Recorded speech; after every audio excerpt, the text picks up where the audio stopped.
Welcome, everyone. How goes it? Welcome to Fright Night Friday. Zoom, what's going on, buddy? Was down here and backstage, which that was quick. Oh, what clock's off over here? Adjust time and date. That'll make everything better. Oh, Apex is good. I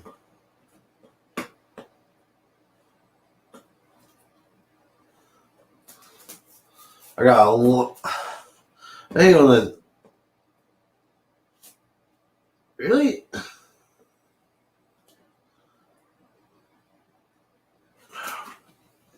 And of course, there we go.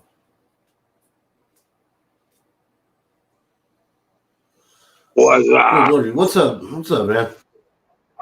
Not much. Just coming back. Just getting back on the computer finally and trying to get this going. What's up, Zoom? Oh, cool.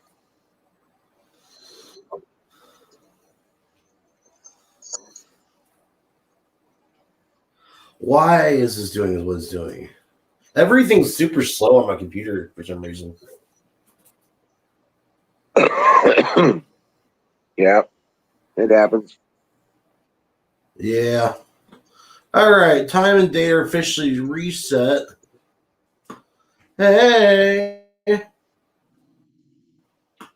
What's going on, Sam? What's up, Sing?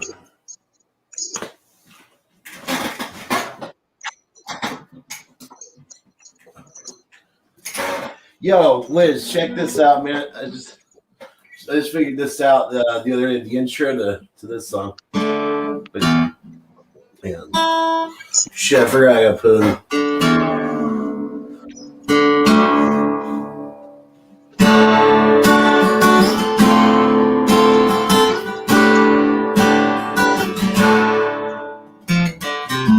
Wait.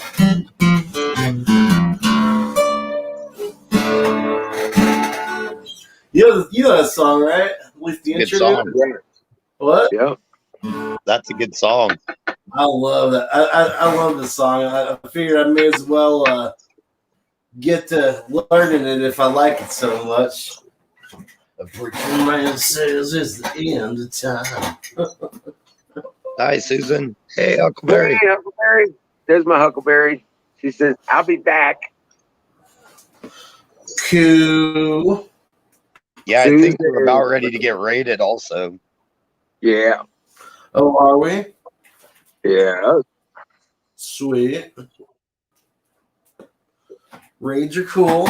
Raids are cool.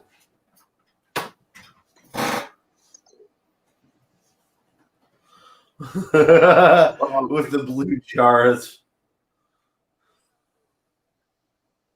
So I had another puppy purchase person tell me, oh, they'll pick it up next week instead. Yeah, one of that's those, bullshit. Keeps turning into next week or next week. Yeah. I'm just like, whatever. Yeah. Money talks, bullshit walks. To me, that's a big commitment. If they can't get off their ass to go get that commitment, it makes me question if they're ready for that commitment. Yeah, right? Right. Well, yeah.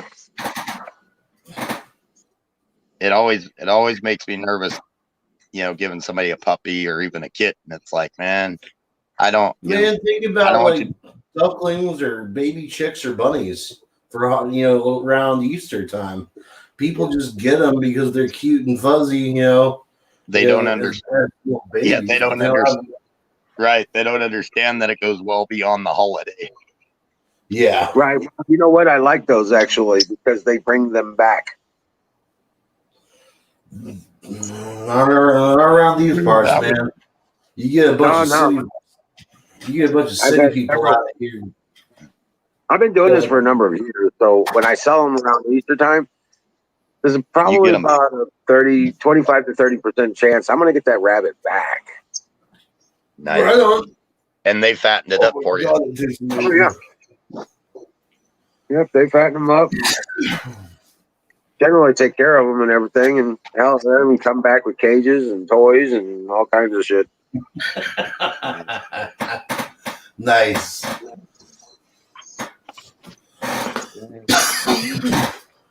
I'll be right back. My dogs are talking to me. They must have to go out. My dogs are barking. My puppies are sleeping on the floor over here at the end of my bed. Raid. We have a raid. Rock on. Welcome in, Raiders.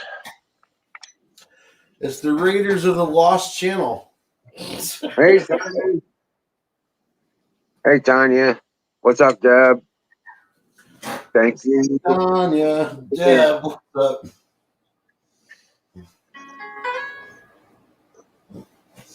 Marion, how you doing? Dev, got it. Rock on.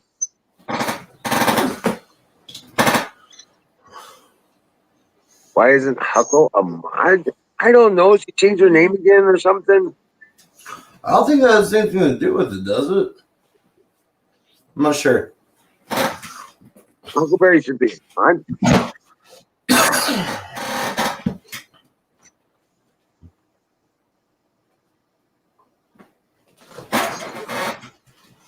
Oh, no. She came in on Sick Pat's channel. Yep. Nothing we can do about that. What happened?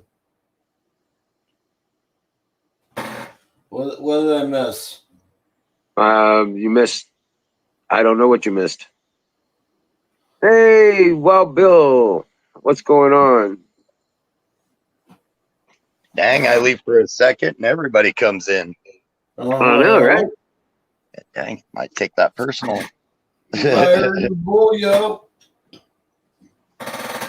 No, Ragged Coin. You have to, Let's go, Brandon. Oh, can you, yeah. Apex, can you give Ragged his sword? I can't do anything of that sort. Oh, okay. I don't think I've got the I admin know. powers to do all that.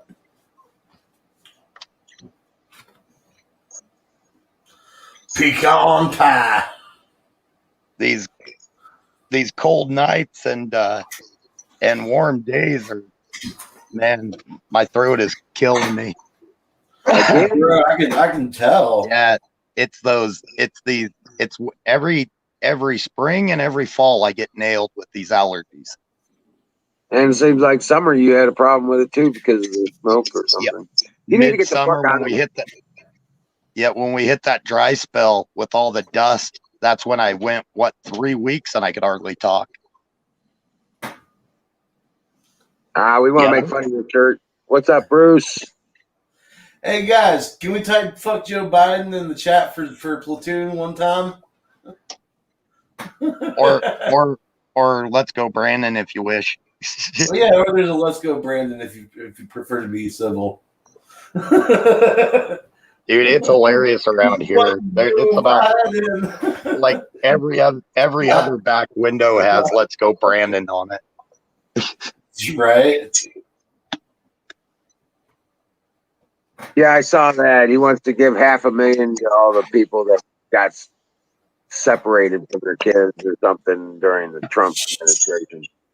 Give me a fucking break, man. Let's break the law and then sue for because we were held up to the law. Right. You know what's funny? You mentioned that, and then there are people, criminals, who will literally. Well, okay. Here's in the, I don't know how it is in other states, but in the state of Indiana, if you get shot while committing a robbery, yet there's mitigating circumstances. Well, do you know? You can actually sue the person who shot you that you were robbing. Oh, yeah. How There's fucked some is states that? got some messed up laws. And going back to the child separation where they're taking the children away from so-called families, in those cases that those children were taken, they were either it was not the parents and not their legal guardian, or they could not prove legal guardianship. So they had to take those kids, and a lot of the times, what are they supposed to do? The parents, if it was the parents and the kids got taken, the parents broke the law. Like say you're driving some night with your kid in the car, you get a DUI, those kids aren't going to the jail with you. No, hell no. So that's how it's done. You can't put the kids in jail if the parents were breaking the law or wanted for something. And see, this is why you gotta do things as a family.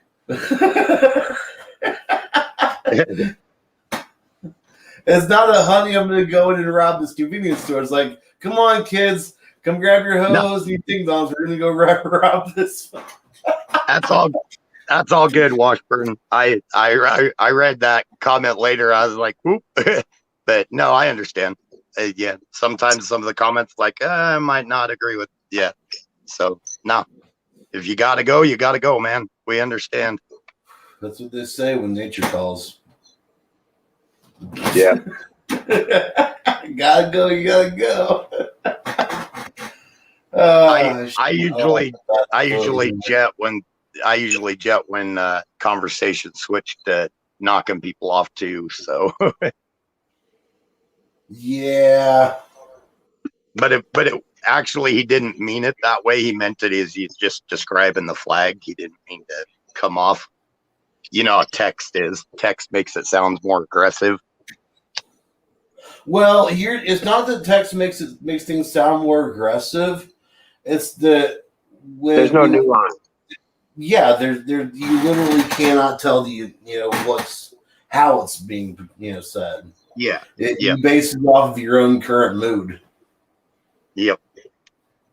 Right. I mean, unless it's an obviously shitty thing to say, like "fuck you, bro." Until people got to know me, they used to think I was on the attack constantly, and then they realized I was just messing with, like some of the new people that come in. I'll be messing with Aaron, just joking around, and him and I'll be messing back and forth. Well, he's talking, so they can tell he's joking, but I'll hit him with something. It's like the statement Susan just put in. I bought the kids in the neighborhood present for Halloween. You bought all the kids in the neighborhood. For Halloween. Yeah. That's not what she's saying. But, Yeah, exactly. That makes you think somebody's got the big pot and what is that? Hansel and Gretel? Right. You know what? I'm going to be honest. I remember, a long while ago, and I'm sure they still do it. Actually, probably say it more now than ever. Check your kids' candy for, pot gummies and shit and, weed candy. Bitch, that shit's expensive. I've never been given weed candy for Halloween. I would have enjoyed that. I remember when I was a kid, they used to say that parents needed to check it for razor blades and stuff. Well, there was something about there's some truth to that, actually. It's not just an urban legend. We threw away all the apples. Yeah. And baked goods, we weren't allowed to eat the baked goods if they were like wrapped themselves and stuff, unless we knew the people. Right. Which you felt bad because the people put a lot of heart into it, but you just couldn't take a chance. Even when my nieces and nephews go, if it's something baked and we don't know the people, accept it, say thank you, so they feel good, but no, you're not going to eat that because there are some weird people out there. And apparently in the 70s, there was I don't know what the heck it was, and it's a legitimate deal. It's more than just an urban legend that they're putting stuff in kids'. If I remember correctly, people were there was somebody who was making fake chocolate bars or something like that and putting cutting up pieces of razor blades and putting it in with it. Yeah, and I know the one that I learned about was glass. They put glass in it. Yeah, I heard about that too. Yep, and that was the one from the 70s. Well, all I wanted was the candy bar and the sugar daddies. The sugar daddies, yeah. Yeah. God, I miss trick-or-treating. That was some good candy. I know. The M&M's, the candy bars, and those were my favorites. Apex. I'll tell you what, the thing that got me, that I got hooked on with trick-or-treating was Almond Joys. Apex isn't going to say that he misses it because he's going to go out trick-or-treating this year. Best believe I'm going to get myself some candy.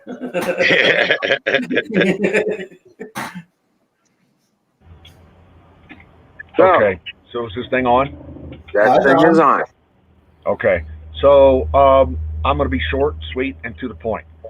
Sing, much respect, newfound respect even on how you handled yourself in the earlier chat. Oh. Newfound respect. Thank you. All right, thank you. Outstanding. And I'll shut up and I'm gone. Thank you. Wow. All right, well, thank you. What's up, Don? Long time. Oh, he poofed out. Yeah. See, Don keeps being nice to me, and I like Don and I's arguments. But he keeps being nice to me, so I feel bad arguing now. I wish he was more into debating because I think him and I could have some really good debates. See, I still think it would have been fun for him to jump up on that the when we were talking about the inner earth and the core and all that. God, how long ago was that? That was like the last time I was truly on. Wow. I liked our conversation the other night with Florida, you, me, and Emerald. That was a funny conversation. Yeah, it was. That reminds me. Hold on. I should try and. I gotta be careful texting with my phone anymore. I dropped it again today, and it's spiderwebbed. Uh-oh. Yeah. That's not good. Oh, yeah. One of mine is completely shattered. It literally cut my finger the other day swiping. Yeah. Oh, that's so good. Take care, Deborah. Oh, Deborah's taking off? Or the Bears. Yeah. Tanya went over the Bears, too, apparently. Okay. Well, shit. Don't love me anymore? Damn it. It's my party. I can cry if I want to. Oh, man. Anyway. God bless America. It's just been a really crappy day. It's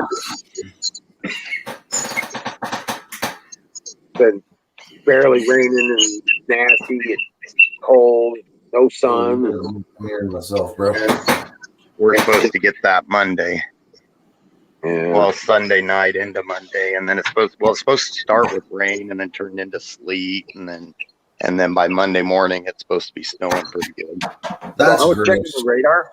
I've been checking the radar, and it was like a hurricane centered over St. Louis for the last day and a half. That's weird. It's just spinning around. It's just spinning around. Like St. Louis was the epicenter, and the clouds were just going around and around and around. I was like, what the hell is this? Right. Why do we have a hurricane in the middle of the country? Yeah. That is definitely a little weird.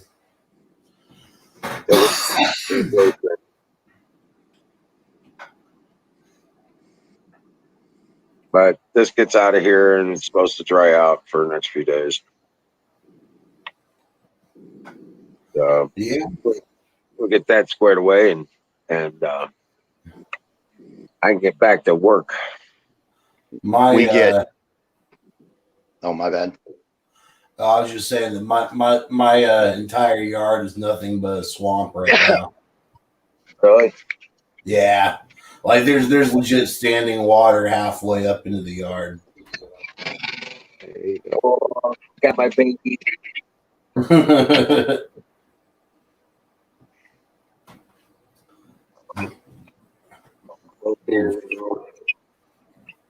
Oh, so See, something weird happened we to my get. arm today.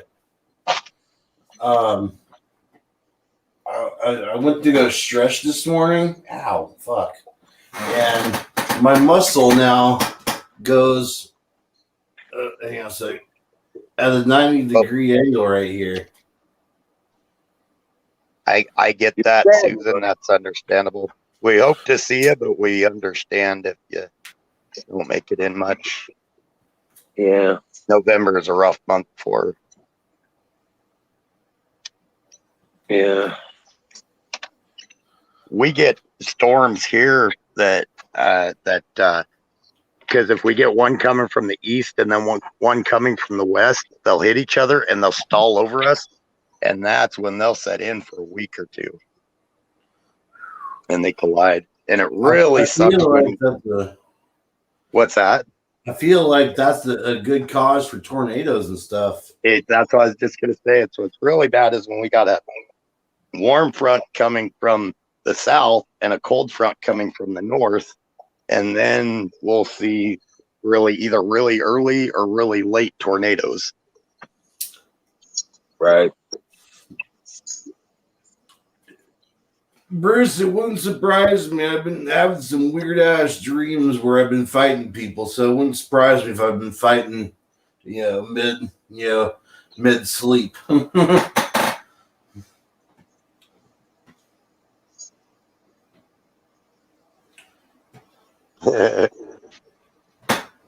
Oh man. But yeah, this weather is really. I'm just not looking forward to the cold. Right. Oh yeah, right.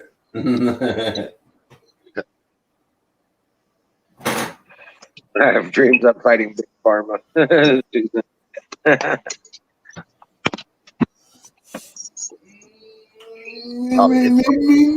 It bugs me so bad that they've been completely taxpayer funded for all the research they've done on this, and they're selling it. That one report that came out said it cost $17.50, and they're charging $300, in some cases $400 for it, and they didn't have to pay for any of that research.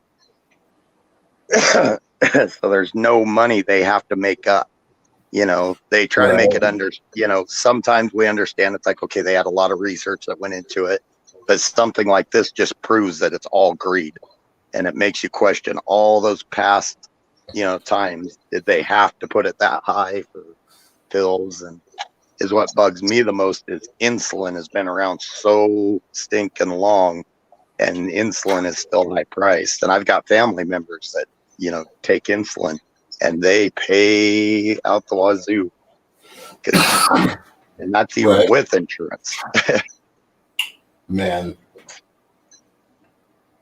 Yeah.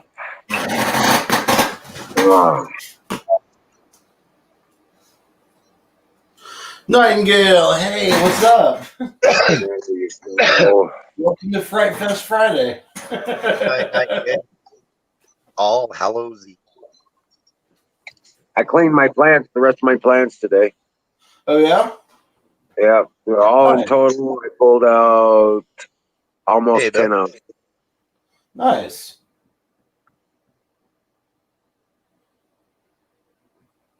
That's what's up. Yeah, well, it's no hawk. No, it's no hawk. But hey, but you got more than I did. Well, I had more plants. Yeah, right. There is that. I'm hoping to start up another set here. If I can get the things that I need to get I should be able to start a small indoor grow again for this winter, and have at least 3 or 4 plants growing. Well, I'm going to be setting up those ground boxes when I get the garden soil set up for next year. Yeah, I'll be doing those ground boxes and doing particular specific planting, so I can do the ground based stuff. Have trees, multiple pounds per plant kind of thing. Hopefully. You were talking about putting in some. You recently put in some fruit trees too, didn't you? Oh yeah. I've got cherry trees, plum trees, and apples, and pear, peaches. Did those blueberry bushes ever take? They're growing, but they didn't bloom. They might have bloomed, but yeah, we had that freeze. Yeah. So that sucks. Right. Man, I've already got it set up to where one of the people that have bees and they produce their honeybees. I've got it set up to where this year they wanted a lot of fresh vegetables, and we traded vegetables for honey. Oh my goodness! Hold on. If need be, I've already got honey if I need it for vegetables. There you go. And I've got cousins that raise. I've got cousins that raise pigs. I got cousins that raise cattle. What's that? See that angle in my arm there? That's my bicep right there. Showing off your muscles. I don't know why my arm is going at a right angle. That's not supposed to happen. That's what happens for genetic modification. Oh. So I'm turning into Jax from Mortal Kombat is what you're trying to say.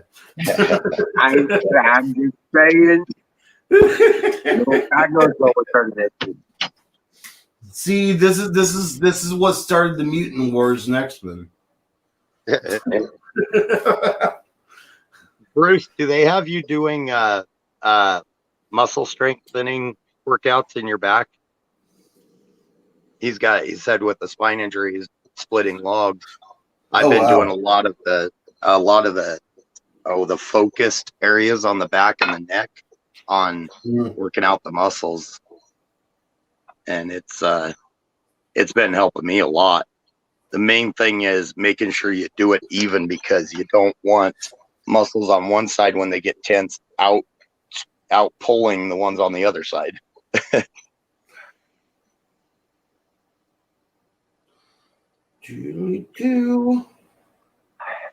But yeah. There's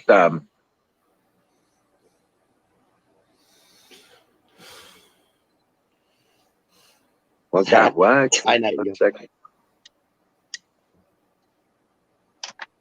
Oh man. What a day. What a day. Yeah, the guy who was supposed to come by and buy a puppy decided he called me up and said, "Oh, I had some expenses I had to go through." Yes. I'm like, yeah. Then another lady called from Montana wanting a puppy.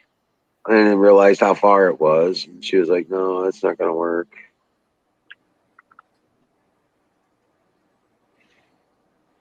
The thing said MO, and she thought they meant Montana. Oh. Yeah. Yeah. Nope. That's MT, I believe. I believe so. That's over. Yeah. MO is Missouri. I feel you, though. My day, I should have, when things started going wrong, I should have just gone home, taken the day off. But it was one of those things that I started the day late to get the metal. Well, the metal didn't come in until 2 hours after, a little bit after noon, later than what they thought it would. And then I didn't have the screws. Then I didn't have the trim. So we went and bought some screws and everything. we opened up the box of screws and they're the wrong stinking color. So I had to run another 30 miles to go exchange them. And yeah, it was a whole lot of mess until about 4 o'clock. And then we just laid everything out. It was, it's like, let's go home. Right. Spend half the day just getting materials and parts and pieces together. Yep. And I don't know if they're mislabeled or the guy grabbed the wrong box, but I wanted brown. They gave me the terracotta. It's like, you realize how bad this is going to look. And it wasn't a real tall roof, so it was going to be very noticeable. It's like, no, can't put those on there. It's the color coordination thing. Yeah. Yeah. Yep. Too funny. Some, you know what? On my own stuff, if it was my roof, I would have. But to where I'm charging these people if they were ever up there, yeah, I just couldn't do that to them. Right. Couldn't cheat them like that. They're gonna, got to give them what they paid for. Right. This is actually a really good article. I had a burrito. I made a bunch of burritos last week and froze them. So I was just like, you know what, screw this. But I heated up a burrito. That's what I do with those 12 packs of tacos that I get from Taco Bell sometimes. Like I'll get all soft tacos and stuff, and like take 2 or 3 out, maybe 4, and eat those, and then like just instantly freeze the rest. Like just go ahead and put them in the freezer. 30 seconds in the microwave, and that's good eats right there. I didn't cook anything, but I'm going to Sam's Club to stock up for my winter supplies if that counts as cooking. Going up there Sunday to stock up on all everything I'll need for the winter, because it'll be harder to go up there during the winter. Yeah. And I know I'm a sellout in a way because I don't like Walmart, and Sam's Club is the same thing. But Costco is 4 hours away and Sam's Club is only 3 hours away. So It's only 3 hours away.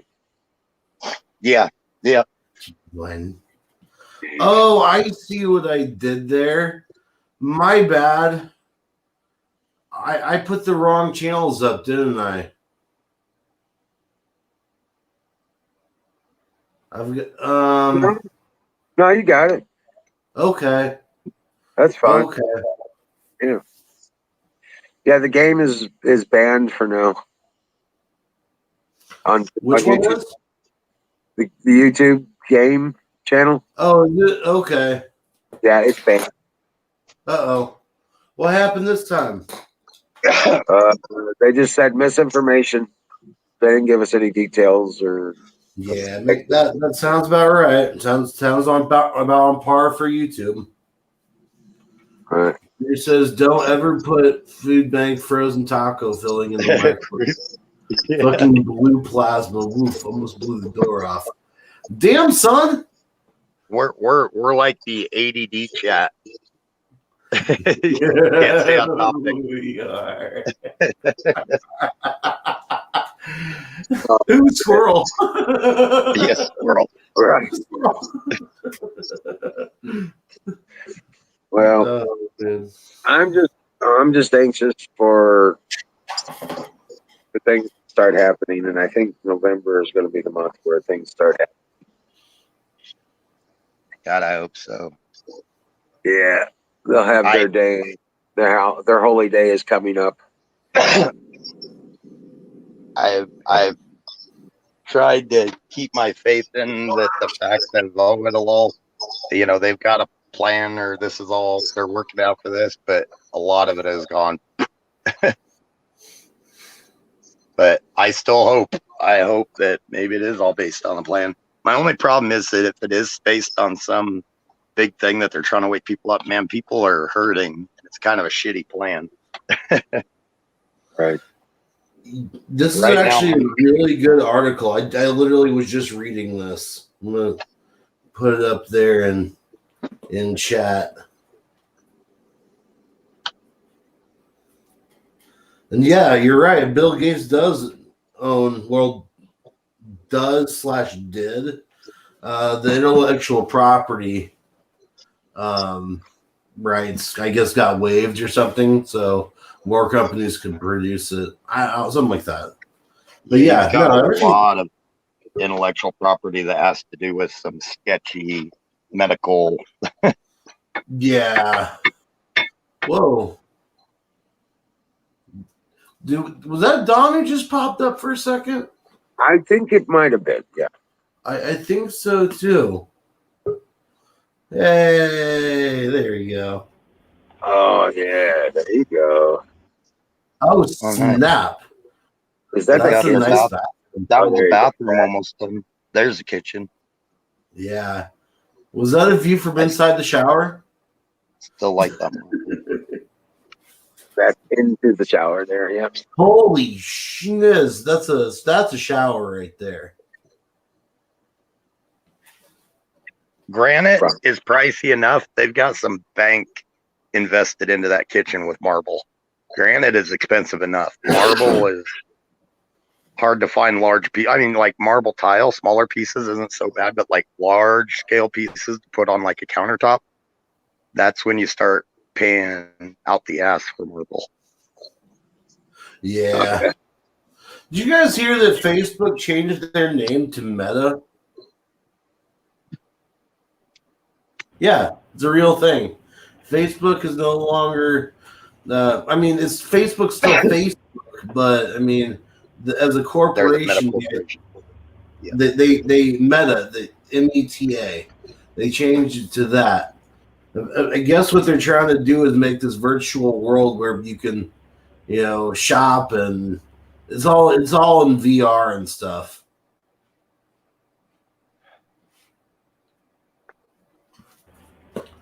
Which is kind of a cool concept, I think. I like the virtual reality and augmented reality concepts. Yes, that is the master bath shower. And it is the most beautiful shower on the planet. Are you going to put like a waterfall style? Two of them, as a matter of fact, yes. Ooh. Get both angles.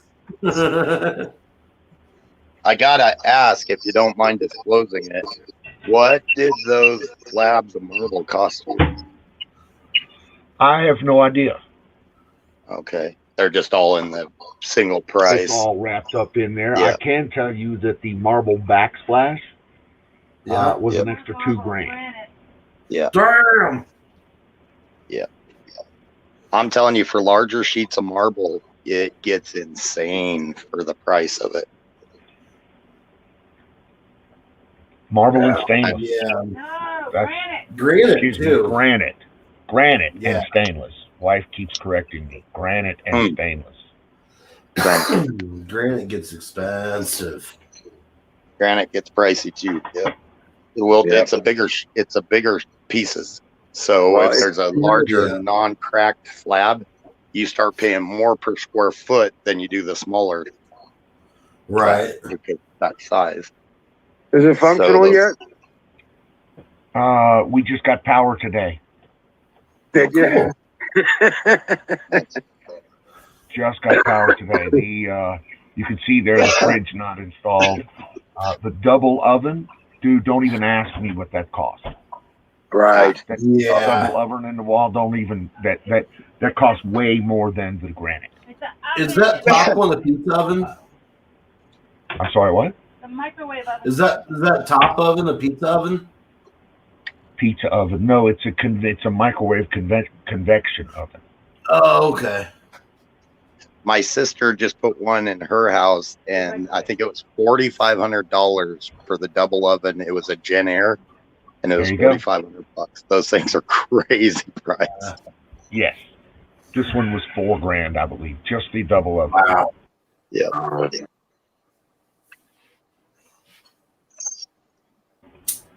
But my wife will use the hell out of it.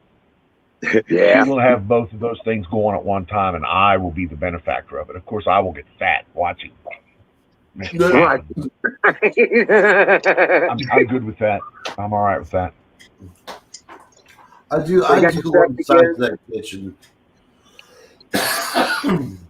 That kitchen's open enough kitchen that I'd have some space to work with. Completely open. As a matter of fact, the kitchen overlooks the great room. Oh, that's cool. You got your water, you got your septic, you got your power, right? Well. We just got water. We just got power today. The well works, but now we got power to the well pump that we could bring water into the house. What they say? The plumbers are coming on Sunday to make a list of what they need to get, and they'll be there next month. And there it is from the boss. Plumbers are coming on Sunday to make a list of what they need, and they're dropping off toilets. So yeah, we're close. Oh wow. I'd hoped to move the RV over there. I got an RV pad with a pedestal and Cool. a water hookup, sewer hookup, electric hookup, the whole nut. And I had hoped that would be done by now. So we would be moving now over to live on the property and wait for the remainder of the house to be done. But it looks like the Right. house is going to be done probably before the pad for the RV. So, Oh, but we'll see. We're figuring it out as we go along. Oh wow. So, but you already got the pad down and stuff, right? Oh yeah. Pad for the RV. Yep. Wire run, water run, sewer run, all that set there for the RV. So it's just a function of tying it all into the pedestal for the electrical and getting it all operational. But all the runs are already there for the RV. Nice.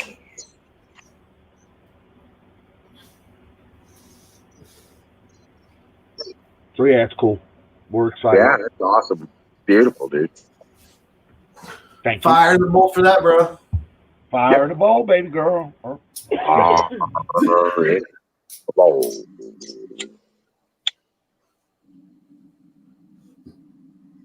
A lot of musical people in the chat.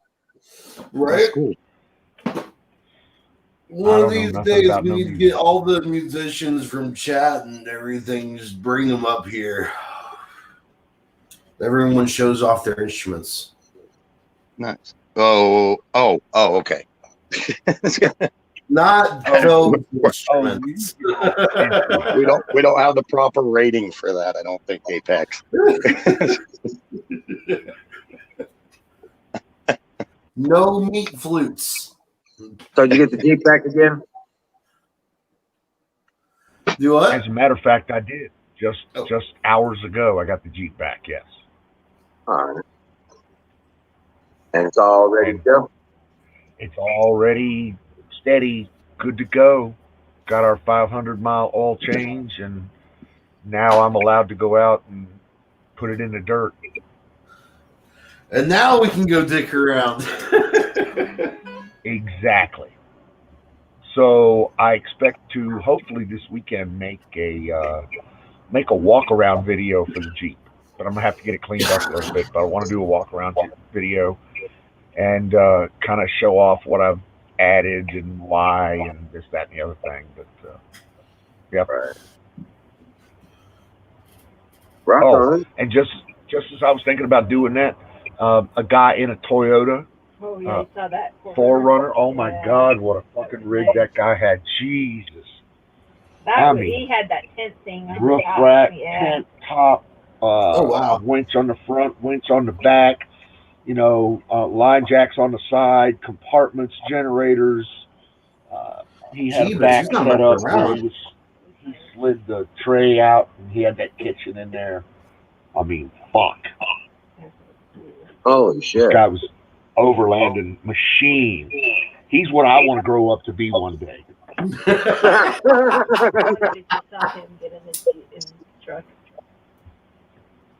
Yeah, he was killing it.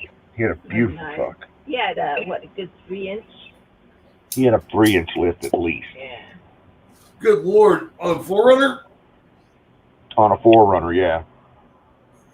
B.F. Goodrich, KO2s, I think it is. Wow. Toyota, I've got to give Toyota props. They know their off-road. Their They do. pickups, their Oh my SUVs. God, yes. Yeah. Yes. Their pickups are the shit. The Forerunners are what everybody in the overland game wants to be in. Yep. You know, I'm in a Jeep Grand Cherokee with a Hemi, and I'm real happy with it. But, well, quite frankly, I'd trade it in a minute for a fucking Toyota Overlander. So, Yep. Well, and the resale value of some of those Toyotas are insane too, and there's good reason. Because exactly. even in, yeah.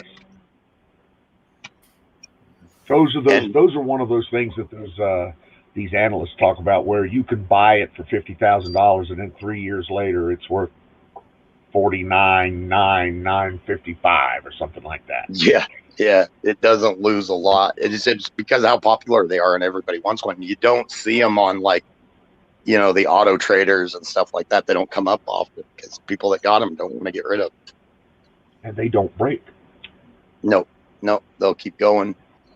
And the funny thing is, like, if you're really into American made, a lot of those Toyotas are probably more American made than some of the GM, Ford, and Dodge right now. Absolutely. Right. Yep. Absolutely. No, I agree. Fucking Toyota's got it on all fronts when it comes to overland. Yep. When I grow up, that's what I want to be. If I had the money, I would like to get the the Land Cruiser. Oh, dude, the FJ Land Cruiser, yes, sir. Yeah. You know, those are the most sought after off-road vehicles. And even the older ones, like if it's a classic one, holy crap, good luck. They're even more expensive. Yeah. They're even more expensive. The older they are, the better.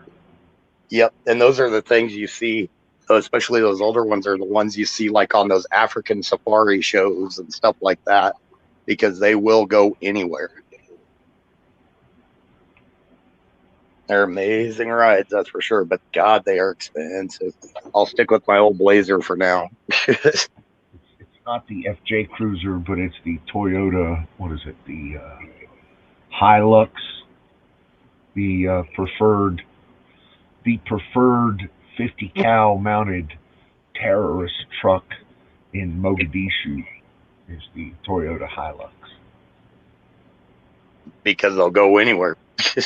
Well, I mean, they're good trucks, don't get me wrong, but they've got that 50 cal mount point that not everybody's got. Right.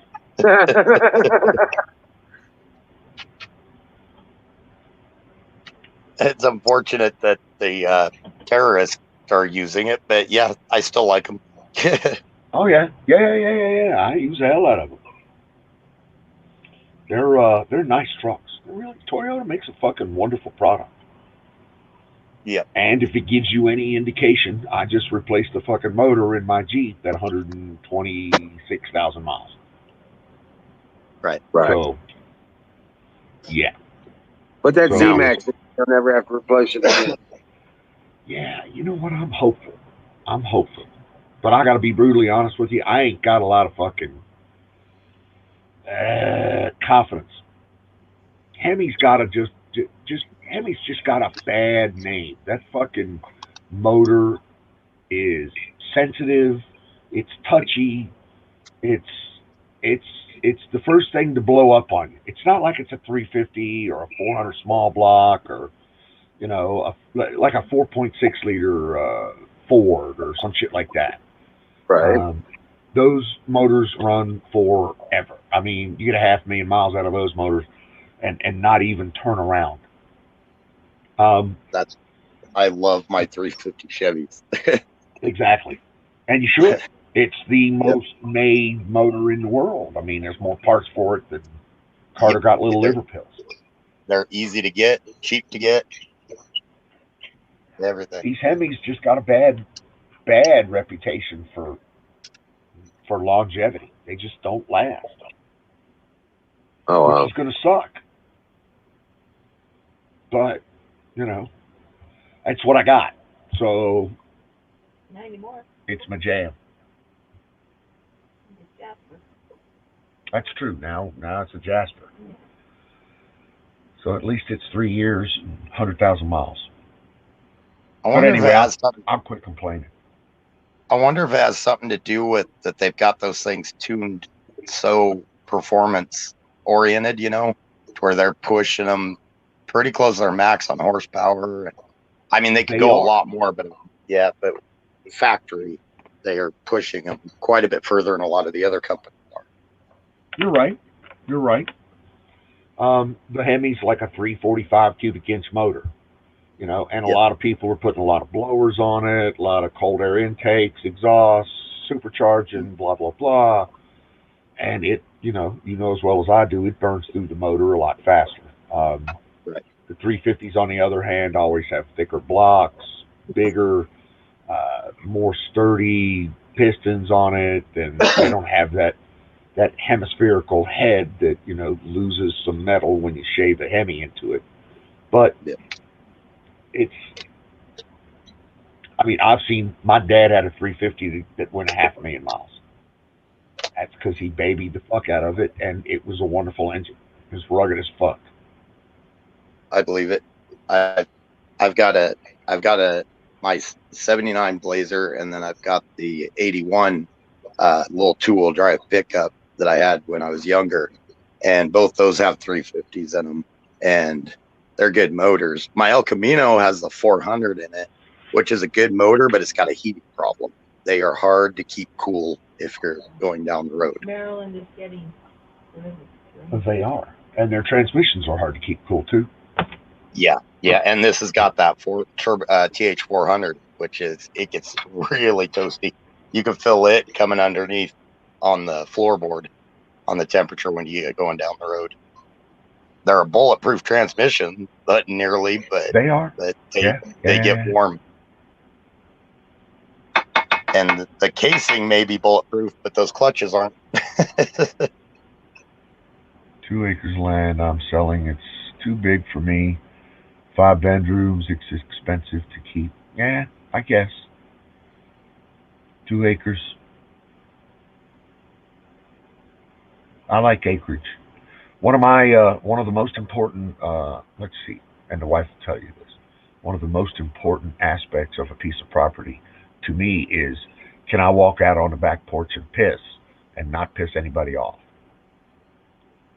I don't care if they see me, but do I piss anybody off? And if the answer is no, then the property is available. I can buy it. I've lived in town, and it's a small town. It's only 500 people. But I've lived in, and even that's driving me nuts. I grew up out in the country. I've almost always lived out in the country, except for, right out of high school, you go through that spurt where you want to get into the towns and party and have fun. City. But, yeah. But it drives me nuts having somebody 20 foot away from me in another house. Oh, I can't do it. I can't do it. My first house was on 2 acres, and it's been nothing but growth since then. Right. My last house had a 1,200 foot driveway into the woods, and you couldn't see my neighbors at all. I had Nice. 6 acres, sitting on 6 acres, way back in the woods. Nice. This one here's 5 acres, and I don't think I have a neighbor. I have to use field glasses to see my closest neighbor. Yep. My closest neighbor that I was used to before here was a mile away. They quietly yelling, welcome in. Oh, hey, Yeah. quietly. Yeah, I only got one neighbor. They're about a quarter mile away across the road. Well, that whole talk about the wooded land, I've always wanted to live in a wooded area, have the driveway kind of weave through the trees, and that's why I was looking at some of the land up by Emerald at one time. How are you looking in New Mexico now? New Mexico, it's just closer with all the family here in Colorado. I still, within 5 hours I could drive to see any of them. If I go to, it's like literally like within 20 miles of the Colorado border. It's like right, just barely not Colorado. So, and I think everybody heard read New Mexico when I was talking to them, and they're trying to figure out because this borders a stream. Those acres I looked at online, called about, and everything, and they're still for sale. But they there's a little stream. I think everybody thinks New Mexico is more like Nevada all over the place, but that's southern New Mexico. Northern Right. is a lot like Colorado. So. Right. And actually, northern New Mexico is probably got more trees than most of Colorado, because on the eastern plains here, trees aren't common. If you see trees on the eastern plains, there's most likely a house there.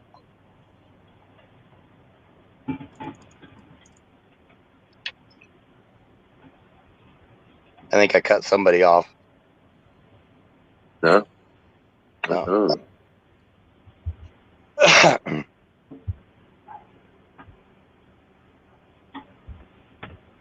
What does that say? What's that?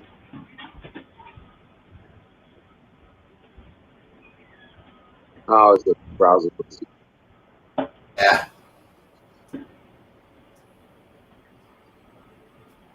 It will be nice to start getting some snow out on the plains instead of just having that dry cold. I hope we spend all winter with snow on the ground. I miss snowmobiling. What's up, Canoe? How you doing, brother? Hey, Canoe. Howdy. Hey, news. Hey, bud. What the fuck is in the back screen? I think it's zombie. Oh, okay. Zombies. What? Welcome to Fright Night, bro. I've been waiting 2 months to put this shit on. Right? I really have. I added this background like 2 months ago.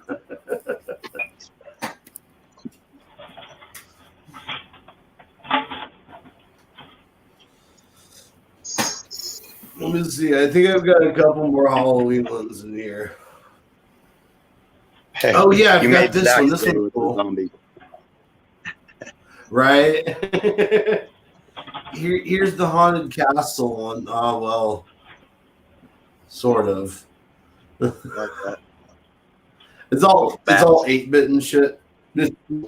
Yeah. I've rolled with this one. Or that's not the right one. Dude, that Why? castle, There you go. even the graphics on that castle reminded me of Castlevania. That's what it's. I think that might be for what it's from, or like Okay. inspired. The- at least. The early Castlevania games, right? Yeah. When I was a kid, that was one of my favorite games, is Castlevania on the Nintendo. Yep. Man. Yo, when sharpeny picture that I can't even say it. Work was long, bro. That sucks. Hey, Canoe, how are the shelves in your store? Are they going pretty bare, or are you guys getting your shipments? No, we're not bare right now. There's certain items that we cannot get. It's really weird as far as like the grocery stuff goes. We're getting most of what we ordered, but like with the beer and the soda, like certain things we haven't been able to get for like weeks or months. Like specific types of beer and pops and whatnot, they're unavailable. But the grocery stuff, Well, like we say, like we may order like this week we like ordered something like 10 cans of soup. They may send us like 5, just because they have to spread out what they have available at the warehouse. But we ain't got any real shortages. Nothing, critical at least. Oh, ragged coin. I had a Vic 20. The Vic 20 was where I learned. Well, the Vic 20, on the Vic 20s, you could go in and you could type in like a long series of numbers and letters and stuff, and you could create your own games. Okay, Basically, that's the old early house. program. I was gonna say you got lots of trees around that for being out in the desert. Oh, that's the old house. Yeah, that's the old house. That's the one with the 1,200-foot driveway. So the house is in the middle, and you see the driveway come out to the cul-de-sac out here. Right. That's what I want. Enough acreage where I can put a driveway and be able to snake the driveway enough to where you can't see from the entrance. You can't see the house. You gotta snake back into it a little bit, just for the privacy fact. And I want to put up the power gates. Yep. You want all this. The woods. I'm going to end up with a spot that I'm going to have to plant my own trees in local, but oh god, that's yep, pretty much. That's what I would like. That's the RV sitting off to the left. But how much did you sell that for there? I mean, I'm sure a chunk. I have not sold it, but currently it's valued at somewhere between $575,000 and $600,000. I figured $500,000 or better. That's the house in Maryland? Yes, sir. Wow.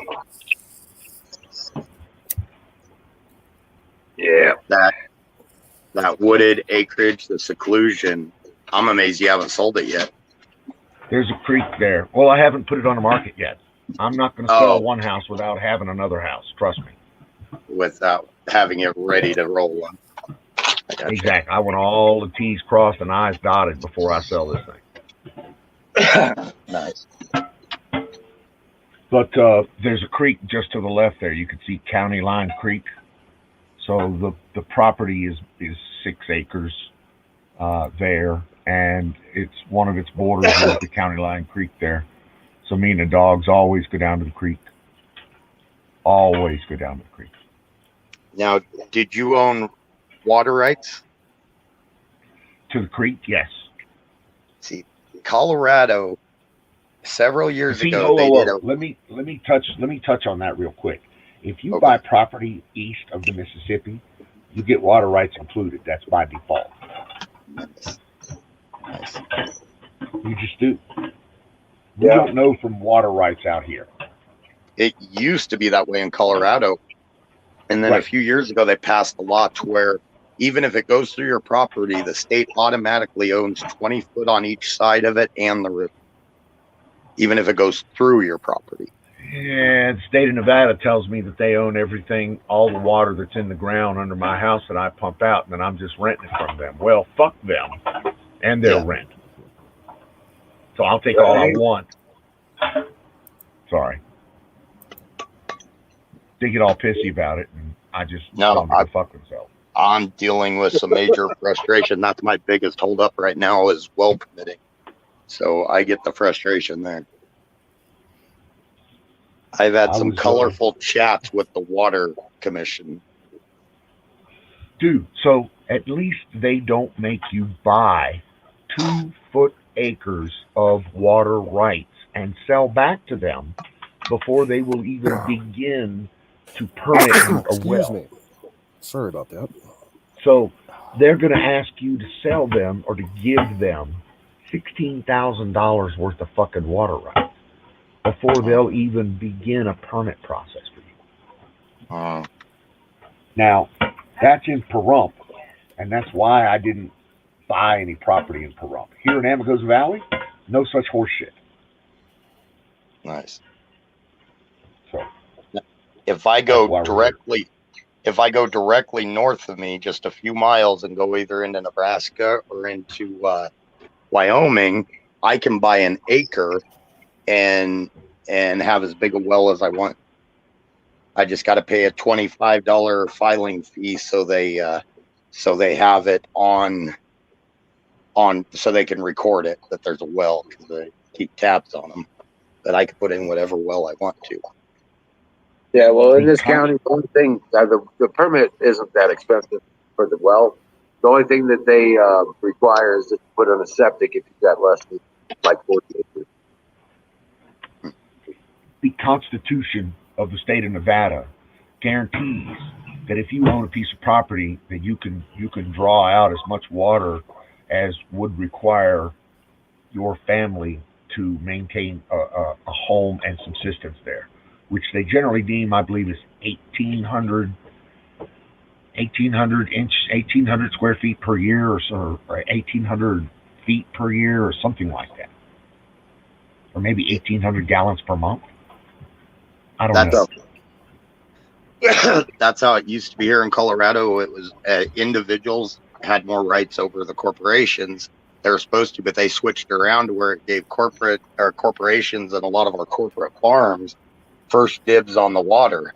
So they completely get a vote, and these are Democrats. So if there's any people on the fence listening, these are what your Democrats all the do. lobbyists for you. Yep, they do everything for the corporations. And so regular people are having a tough time getting a well, but these large corporate farms and all the corporations can put in wells willy-nilly. They just pay a little extra, is what they say. In other words, they there's tried kickbacks. to do that here. They tried to corporatize the water, and the people that had senior water rights got up in arms, the individuals. And so within the context of the Constitution, if they were to individualize the water rights, then they have to do it via seniority. So they can't corporatize it here. It has to be done through senior water rights, which is a substantially more complex issue. But I'd rather see individuals controlling the water than corporates. Yeah, yep. I would too, and that's how it should be. That's how most of them were written up originally. That the individual or the in the West is water control. It's huge, and it'll make or break a piece of property that you buy or lease or whatever you want to do with it. Hey, Kimmy, welcome in. Anyway, I'll shut up. I'm monopolized. No. I tell you what. Yeah, that's why I love it here, man. I don't have a list of restrictions or permits necessary to do shit on my property. All of that. The defense of it, the use of it, the manipulation of it. I can, with everything, we've got mineral rights here, we got water rights, we got all that stuff, we got air rights, all that. Mineral rights is a biggie. Here in Colorado, if you buy the land, that doesn't necessarily mean you're buying the mineral rights. Right. And I hate that. Yeah, land holding bullshit. Yep. If you buy it, you should own everything. They should sell it for everything. Well, see, that's the way it is in the East. But here in the West, all that's parcel. I mean, if you look at my deed, and I looked at this hard and ran it back. My deed is parceled out from the United States government, and it has to do with how they were doing nuclear testing, and how much oil the fucking government thought that they could pull out of nuclear testing. And so apparently any oil that may ever come out of my property is in my current deed, the property of the United States government. However, that was written in 1947. And so it would be real simple for me to go to the county and make a petition and get that taken off of my deed, using like a quick claim. So it's just a paperwork thing here, but I don't plan on mining for any oil or drilling for any oil on my property anytime soon. So They I'm were not too doing concerned the about nukes for You'll oil be shooting testing towards that them far soon, back. and up a I They thought that were. wasn't until like Operation Plowshare back in the 50s. You didn't hear me. Jay 1947. Oh. Joy Gyron. Am I saying that right? Joy Gyron. But She's my spastic middle she finger twatter, brother. she nailed it because Colorado it got too big too quick, and It's so and funny. everything. Even if you look at our highways, everything goes to the Front Range. If you're in a rural community, especially a red community, you're not getting squat. What is the Front Range? What does that mean? The Front Range is just it's basically that Anything along I-25 I-25 that goes from, say, Boulder all the way down through Pueblo into I-40. That's pretty much all of your major cities in Colorado. That's Boulder, Denver, Colorado Springs, Pueblo, and it's the Front Range because it's the first range there on the Rockies.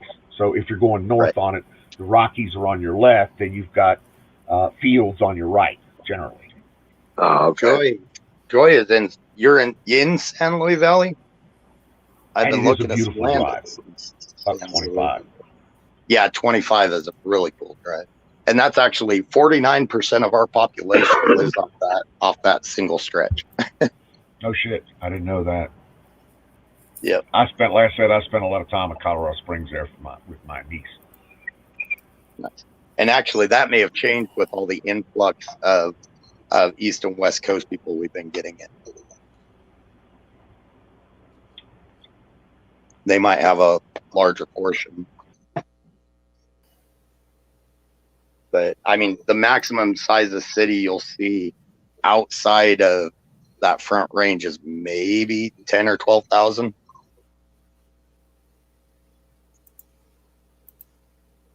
Out here, anyways.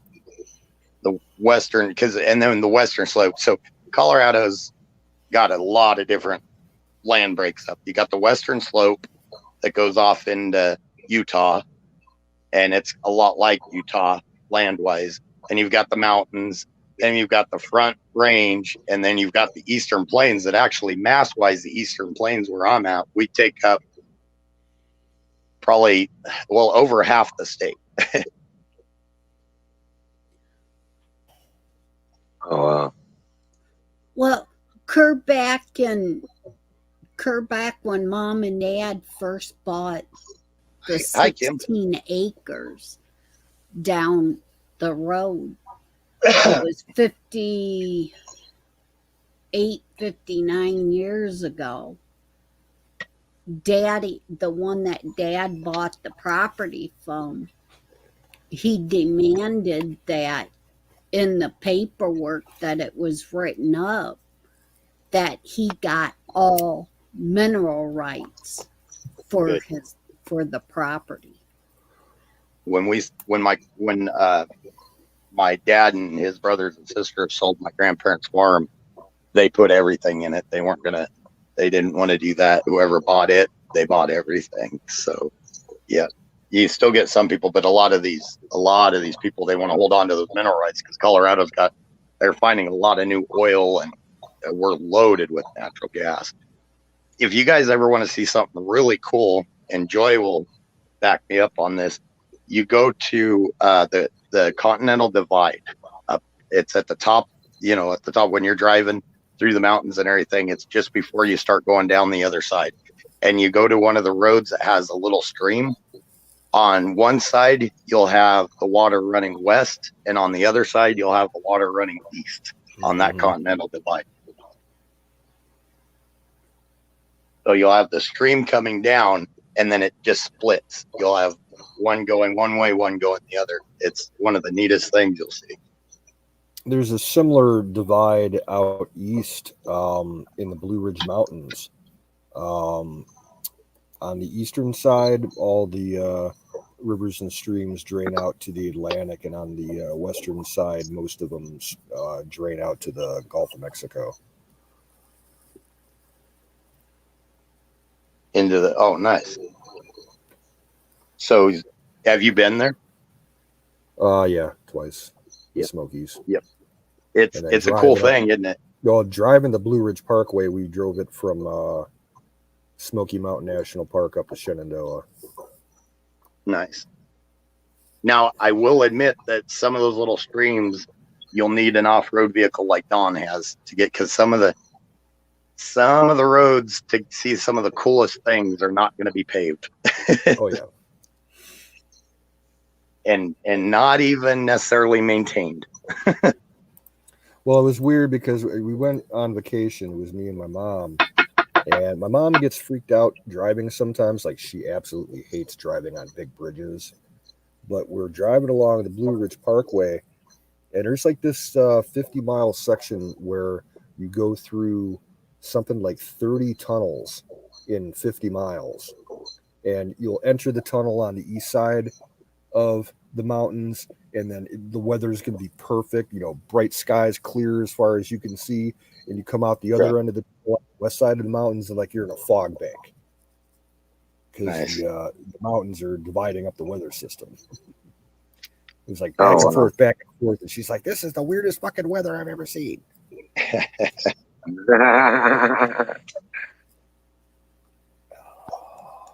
Yeah.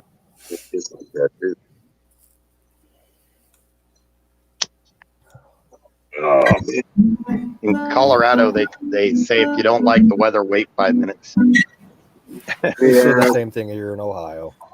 Do they? Pretty much It's like the unofficial state motto. Hi, Bruce Wayne.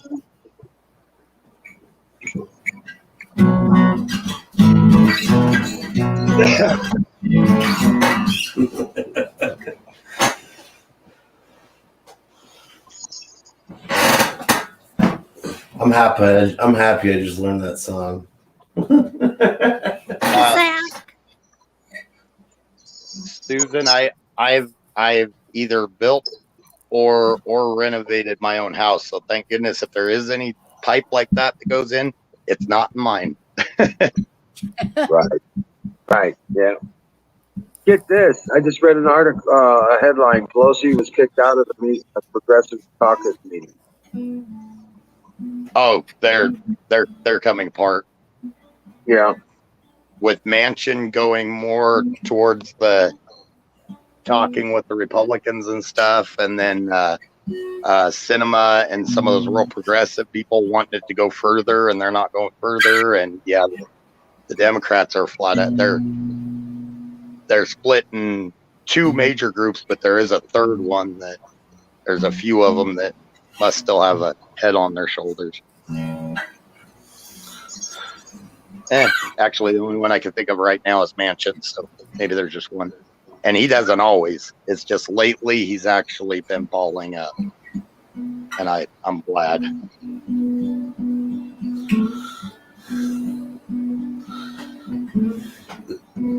It's not too loud, is it? No. Very good. Because supposedly we got this ultra sensitive microphone. I don't know. I never know what's too loud and what's not anymore.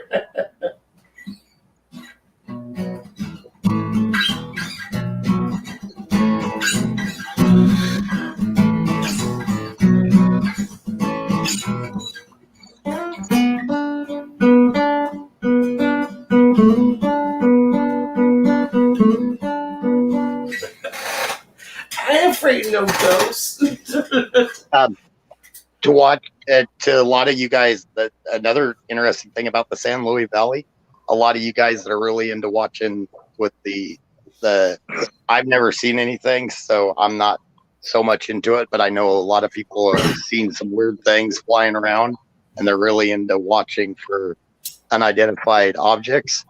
And San Luis Valley is one of the top places in the nation for activity, they say. That's a hotspot? For inexplicable objects going through the sky. That's pretty cool. Yeah. It's actually where a lot of the cattle mutilations, Mm-hmm. the very first animal mutilation was reported in the San Luis Valley It was a horse called Slappy, I believe. Oh wow. Yep, somebody's pet horse, and it was surgically cut up. There's no blood, no nothing, right? Right. Yep. I always found that was so weird. Surgical precision, not even fucking laser surgical precision. Let's just be honest, and absolutely no blood around it. That's just crazy to me. It's like they look one moment it's there, one moment it's not, and then it's down on the ground. The cattle mutilations that Colorado had back then, they said it had to either be a veterinarian that had practice or a surgeon. Somebody had practice with a scalpel because things that were removed were right. Joy started a channel that has a lot of the stuff they see flying around. I'm going to her channel right now to check this out. I was just gonna say, if you post a link, Joy, a lot of people are. I'm interested, and I've just never seen anything, and it makes me mad because I'd like to see something.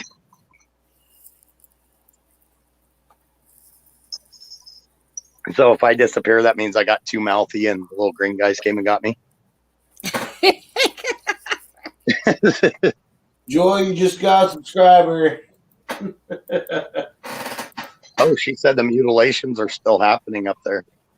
That does not surprise me. There was a scare here last summer, and people are like, holy crap, are we seeing the mutilations here? But it turned out that's why beef prices are skyrocketing. It's all the mutilations. Yeah, these aliens are taking our cattle.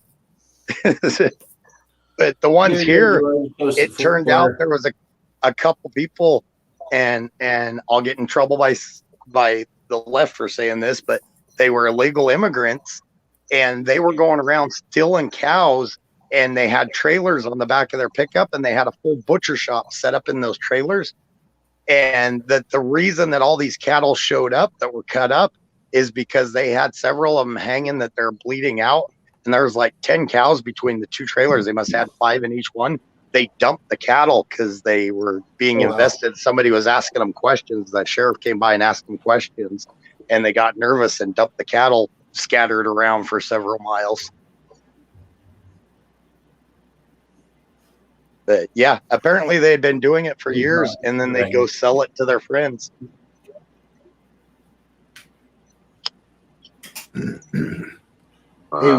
Hey, Wiz. Yeah.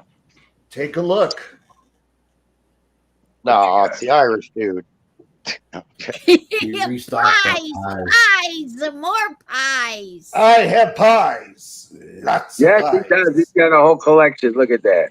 Yes. Jesus, Emerald's going to break into your house and take them. Potted that right off. Yeah, he's got pie. I got pie. I got a lot of smoke too, and I got a lot of pie. So, woo! All right, there we go. That was the pie show. Wait, didn't Huckleberry say she would be back? She did. She's pulling a K. She said she would be back. Oh, She's hey. pulling a K. I wanted to show you this. See this? This is a popcorn tin. You know, you get a Christmas kind of thing.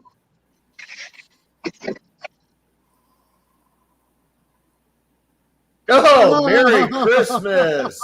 Oh, boy, I wish I was driving that sleigh. Shit. Yeah, no shit, man. I tell you what, between that and this, Yep. Merry Christmas. yeah, I ended up getting about 10 ounces total. Nice. Oh, hey, Zachary. I didn't notice Zachary was here either. If I'm watching chat, I can't see the panel. And Canoe, when I flipped over there, I saw you rubbing your eyes and everything and holding your face. You look how I feel after my day. Oh, it was such a long day today, and I was dealing with a lot of pain, so I just took a massive dose of my supplements and some CBD syrup, so I'm kind of like a little out of it right now. Yeah, I'm just waiting for Wiz to announce time for pie. We got about an hour for that. Yeah, that's what I'm Yeah, saying. I'm it's waiting for only that 11. shit.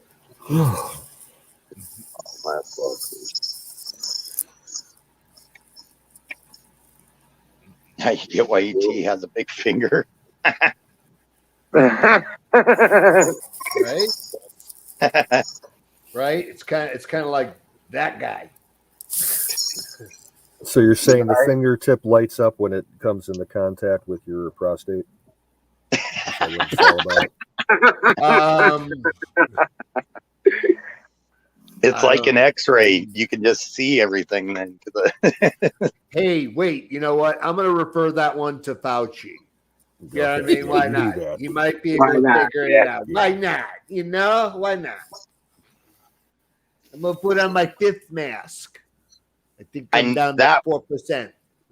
I guarantee that was Apex that put that one, right? The universe is so vast. Or was that yes, sir? That was me. That was Apex, yep. And actually, I agree with that. I'm not saying it's intelligent life, but it's mathematically impossible for there not to be something else. Yeah, like we are definitely not the only multicellular organisms out in the galaxy. Oh, that's fine. Welcome back, Joy. Glad to have you here. Our conversation's pretty much spread out everywhere. I don't know if you're, I don't know, is Joy new or has she been around a while? I was gone for a while, so. I think I've seen the name once or twice before. Okay. So Susan, I've got to ask. So I'm not knocking anything here. I'm simply asking. Is it not possible that God could have created life forms on other places? I think it is. I think it is too. If God made us, then he could make something else too. And his image, since we're all so different, it doesn't, what is his image? It could be a bipedal, right, life form. So it could be something that just walks upright on 2 legs. So it could be an alien slug world. Do you remember the final Star Trek Next Generation movie? Hey, Winnie. Which one? The final Next Generation movie. The Final Voyage. Yep. Yeah. You remember that? And they were unraveling this DNA message that they were finding on different planets that were specifically placed in the universe. That was the last of the Next Generation movies. Correct. Not the last one. That was the last one was when Data died. But yeah, I know exactly which one. Yep. And it's basically we were each a small portion of it and a key to the larger, to our paternal progenitors, ancestors. Yeah. Our progenitors. Yeah. That was a good one. Whoever wrote that had some talent because that was an imagination. That was good. See that? I don't know. I have a hard time with that one, Susan. Maybe she said it was created by the devils. I have a hard time with that because I don't believe Satan really created anything. No, he's all about create anything. The thing I always tell. Oh, my bad. He's always about destroying stuff. Yeah. Yeah. And that's what I always tell other religious people. I have this conversation when they tell me, "Oh, if there's aliens out there, they've got to be evil and demons and stuff." Yeah, it's like, well, then you're putting the devil on the same level as God as being able to create life, and that's not really. In my opinion, is blasphemy. Because if there's life out there and it's created, God created. Well, all I got to say is, since Jesus was the son of a carpenter, what does he say when he smashes his thumb when he misses the nail? Me, damn it! Yeah, me, damn it, or whatever. Why me? Why me? I mean, seriously, that's the answer. I mean, that's it. Why me? I mean, I think I figured out the secrets of the universe. So I'm going to go ahead and check out here for a second. I'll be right back. I haven't seen any evidence. It's merely, I guess, analysis based on how many stars there are, how many planets are around the stars, and that's just comes down to the Fermi paradox in our galaxy. I mean, it doesn't. If we developed here and there's so many other Goldilocks planets that if we developed here and there's other planets that are out there older than us that are in the same area and they're, millions of years older, it just baffles the mind. There could be, I'm talking about the possibility that there could be life out there that's way more advanced than we are. Right. Imagine us in 1,000 years, 1,000,000 years. Right, but you also have to take into factor whether that the odds of a civilization surviving that long without destroying themselves or finding the perfect one that gets past it. Are you taking off, Canoes? No, not just yet. Oh, okay. I'm gonna blow my nose. It depends on what you mean by turning my camera and mic. Right. It depends on what you mean by planet. Planet X. I do believe that I don't believe that there's a planet like mirrored opposite of us on the other side of the sun as a planet X. But I do believe our solar system is bigger than what they thought, and there's other planets out there. Well, I will say they've proven that. From my research and what's done is that it's not a 10th planet to our solar system. It's the planet they're talking about is Nibiru. That's the one they're looking for. But that planet circles a different star. Okay, they're finding what they found out with the IRS satellite, the infrared IRAS, is that this is a binary star system.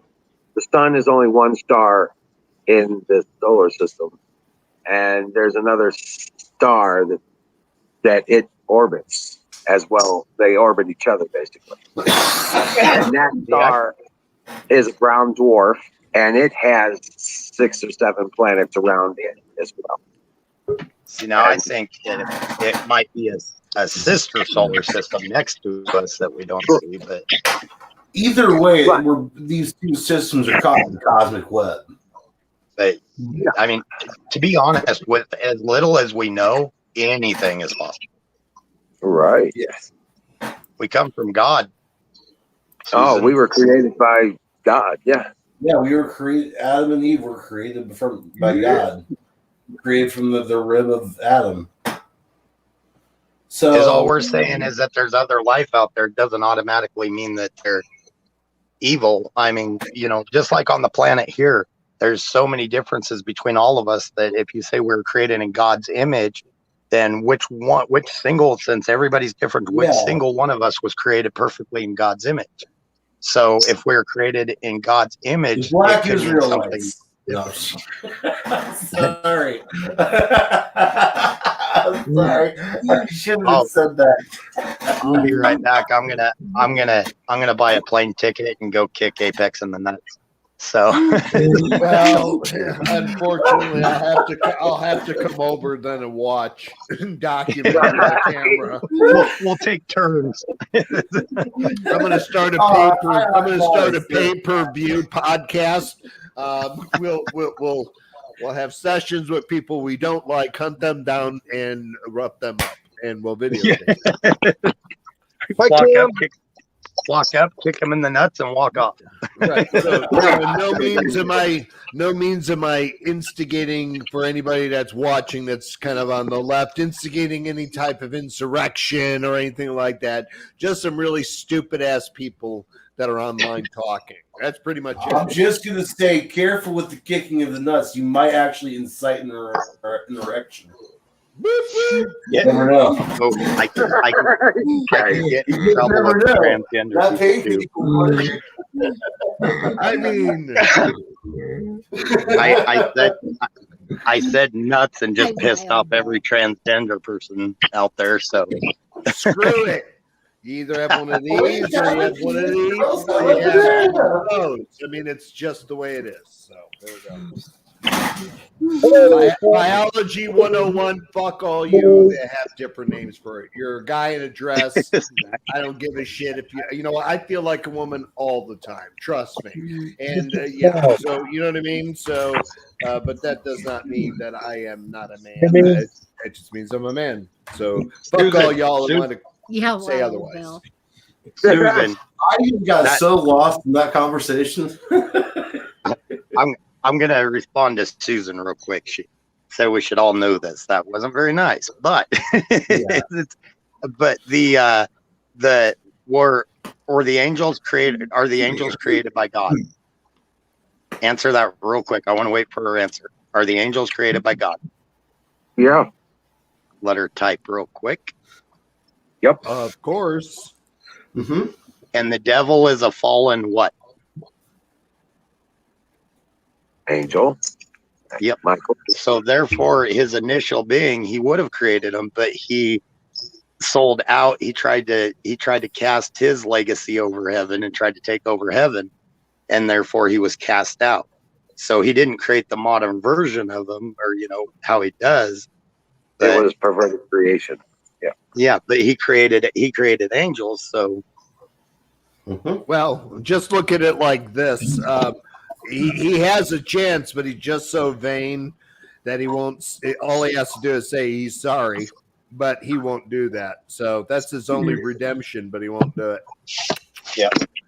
And see, this is part of my issue with churches over religion. Religion is supposed to be for people to self-interpret it, come up with their own thing, and not condemn people for having their own opinion. That makes me sad. I think we can all have our own opinion. We'll all find out at the pearly gates when we pass away if we were right or if we were wrong, and we just hope that we have a good relationship with God and are good people. Right. Yeah. The fallen angels were referred to as the Raphael, and the offspring they had with the humans were called the Nephilim. The Watchers. Yeah. Or whatever you want to call them. Yeah. In Ireland, we call them the Watchers. He can't create people, though. He can't create life. The devil cannot create life. The devil can like manipulate people and alter them. Incoming go. Jeebus, how many times you gotta kick that goat in the nuts? I think he's trying to shut me up on the conversation. Enough. Iron Bowl. What's up, Zach? It's Friday. Hey, Zach. It's the end of a 7-day work week for me. I'm too tired for deep conversations. Right. Well, go ahead, Susan, sometime I'd like to continue this. I appreciate your opinion. I like the conversation, but I'll change it now. Okay. Hey, Apex. Yo.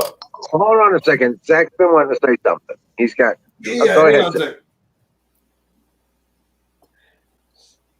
On a previous topic, I'm identifying as a lesbian since I love women. There you go. That's right. Let us know how that works out for you. Yeah, I'm a lesbian stuck in a man's body. Well, see, I wanted to join the FBI when I was younger because I thought it stood for female body inspectors. Right. No. Yeah. Brought to you by Cotton Gravy Biscuit Farms. Not .com. And it's way over there. In that. Yep, it's over there. Oh Lord. I apparently was a way naughtier younger person because instead of body, I always put beaver. So yeah, see, Chris, yes. your seat is over here with the new camera. Like, if you can do that noise again, I did it yesterday, and Wiz was laughing. But go ahead and make that scream noise again, because I know you put it on there. Do it. Oh, that wasn't me. That was Canoes. Oh, Canoes, put it on. Do it again. Do it again. That's why you get the little feature. I love this thing. I'm gonna tie it to the. There you go. Oh.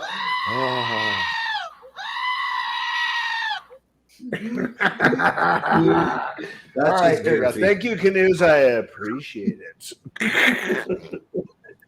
That's just goofy. That clip plays that for 10 hours straight. Yeah, that's what I'm saying. Maybe I'll become part of some meme. You know what I mean? Somebody will grab this from the show and just put that thing on there and just highlight it and just have your screen. We'll have to sue him, Canoe, for using that soundboard. Yeah. That's it. Like we actually get like one of those loop station things, like the. Did you say lube? I think it's called lube what's it called, a launch pad. Right. No, it's called a launch pad. You can assign different sounds to each, you know. And I kind of want to get one of those and just make a soundboard out of it. What's it called again? Yeah, what's it called again? Well, you said look up lube. Did you say launch lube? pad. Launch That's pad. not very No. nice, Susan. Launch. Okay. I have to look that up. I swear to God, I heard lube. I don't know where that came from. I think your mind might be in the gutter, bro. Cheers to that. Dude, I'll tell you what, in that friggin' what the heck was that one that you wanted? Hillbilly or whatever what's this one? The hippie crasher. The stuff inside that container on the bottom of it, I've been tossing it on top of this. Holy shit. So that's all I got to say. I'm about to lick the bottom of that fucking jar. Jesus.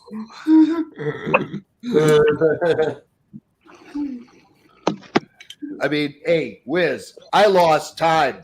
Chris texted me. I texted him back. Next thing I know, I'm staring at the friggin' television with the rain blackout screen with thunderstorm going in the background on YouTube. I'm like, holy shit, 2 hours just went by and I've been sitting here staring at a TV and I don't even remember it. So, and I did check my ass for all those alien weirdos and stuff like that. So. Y'all should be proud of me. I am biting my tongue and avoiding the conversation in chat. Right. It is taking a lot. Yeah.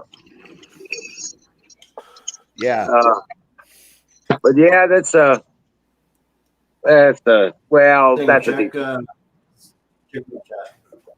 yeah. So, does anybody have naked trees? Have what? I mean, Have what? I think of all my trees, I'll still have leaves on them. Oh yeah, Does but anybody- The leaves are starting to come down a little bit over my end, but they're more or less just turning. Trees here got leaves still. Oh, you're up there, Canoes? About Yeah, 90% of them. We still have our leaves. Some of them Yeah. haven't even started changing colors yet. Right. Yeah, same here. I'm trying to figure that out because it's almost Halloween, man. I don't remember Yeah. Halloween had That's green. leaves on Yeah, that's trees. green. Yeah, right. Halloween with green trees. I've never seen that before either. I've been doing this for 55 years, and I don't remember any Halloweens where there were leaves on the trees. No, That's I correct. ain't even had to rake up any leaves, and by now the dogs is playing, Right? usually playing in them. Kimmy's right. You know what I mean? Oh my goodness. And they ain't even no leaves for me to rake up for the dogs to play in them. And I have the four trees right around the house, the two in the front yard that's in the fence, and the one on the side of the house that's in the fence. And they ain't even been leaves falling to where the dogs can run and play in the leaves. Whoops. Did I hit the wrong button? Nice, My- Susan. I can't do anything with my leaves until they dry out, which God knows when that's going to happen. Still here?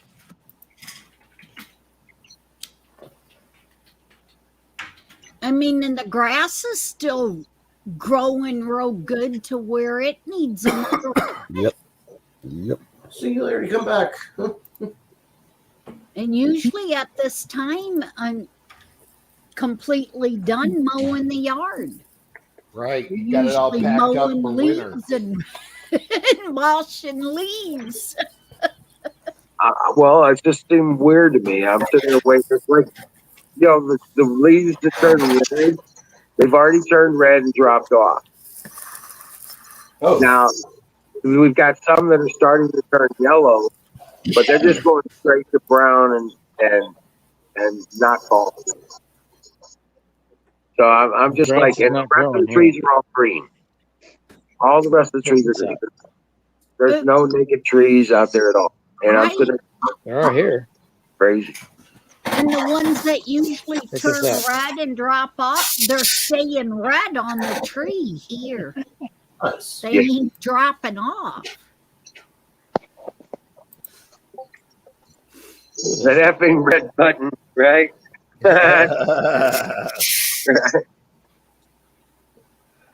Come back, sing. Hey, Wiz. Yeah. I cheated. You left your crayons behind. That's okay. You've been without. You've been abstaining for so long. Yes.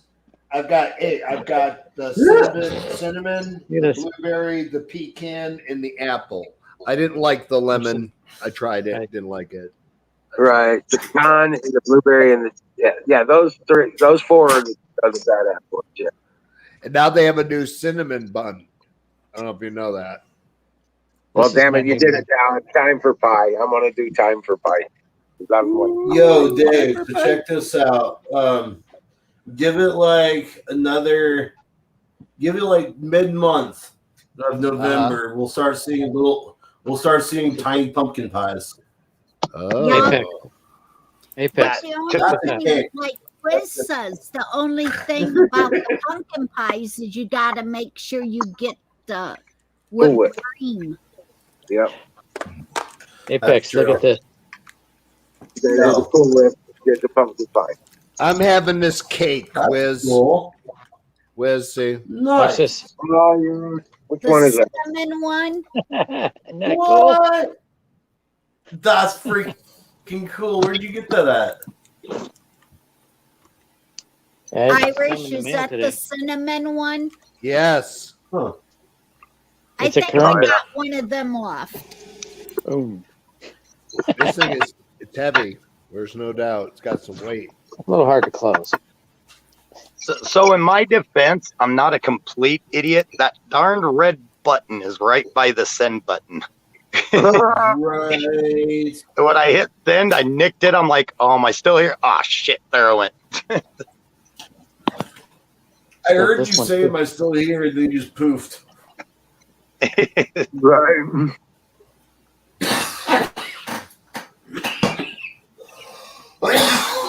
This is the full tank. Nice.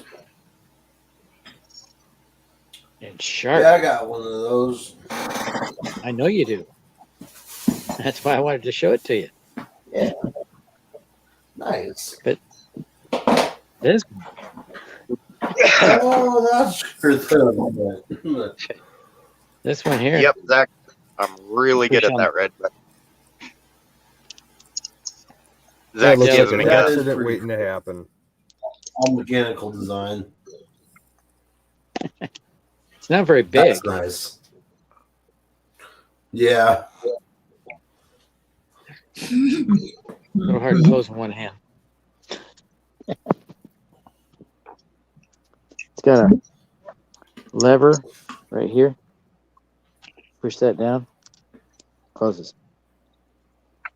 Oh, okay. Oh, that's cool. Kind of weird. This is Columbia River knife and tool.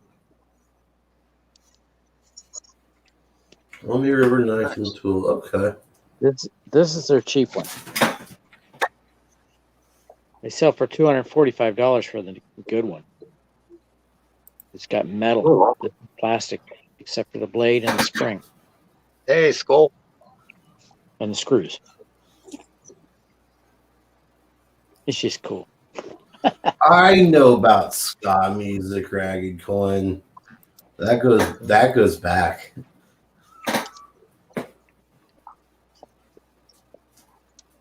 Hey, Zach. Go ahead, Zach. Apex, check private chat, please. Oh yeah, we'll do.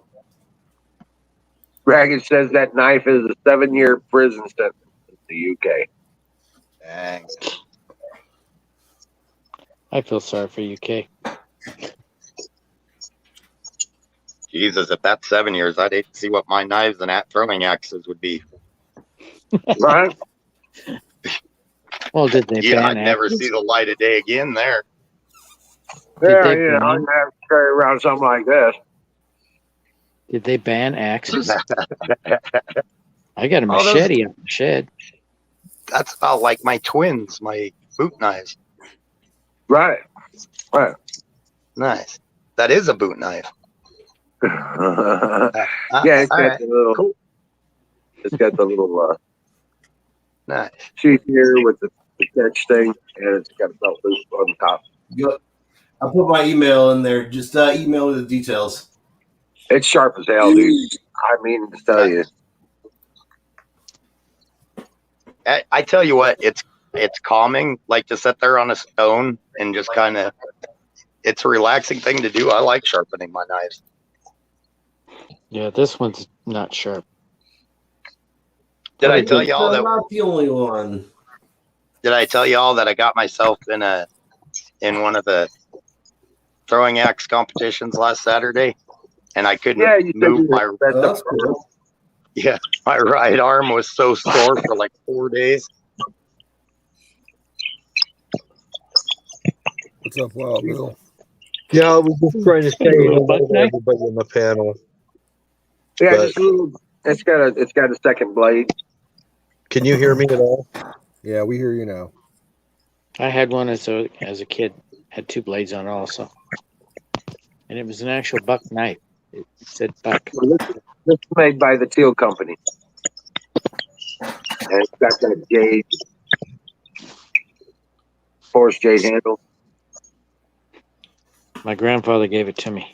It was his when he was a kid. This was my dad. Gonzalez. Hurry back, Bruce. That's the way we became the Brady Bunch. Oh, I found that knife I Shit, who am bought I? down in Arizona. Okay, cool. That opens sideways. It's the lock blade that opens sideways. Oh, that's cool. It's called skeleton knife. Oh, I was The lock worried I blade was Marsha rotates- again. The blade rotates in the middle of the knife. huh.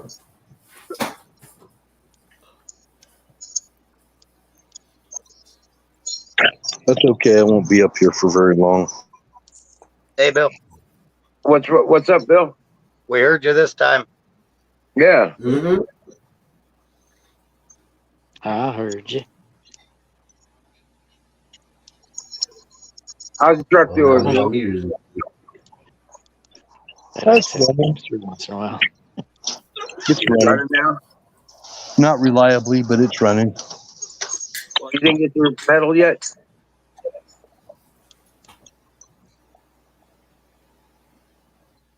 Did you get your gas pedal? Sorry. If I turn on the mic, you're going to have to hear my dog barking. So That's fine. That's fine. Did you get your gas pedal?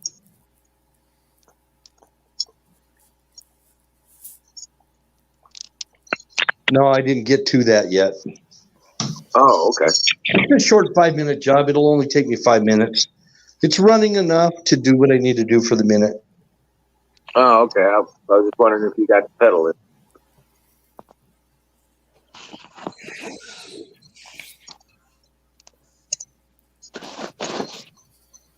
That rim is a little hard to fold. That beer really tasted like beer. There's a possibility I might have to go up and make some coffee. Oh, yeah? Mm-hmm. Coffee time. I got 6 bags of peppermint coffee today. Oh, I love peppermint. Yeah. I got peppermint Well, it's mocha. peppermint mocha, by the way. Yeah. You know what? I was Yeah. looking for hot cocoa in the store the other day. They don't Yeah. have it. They didn't have it. It's rough.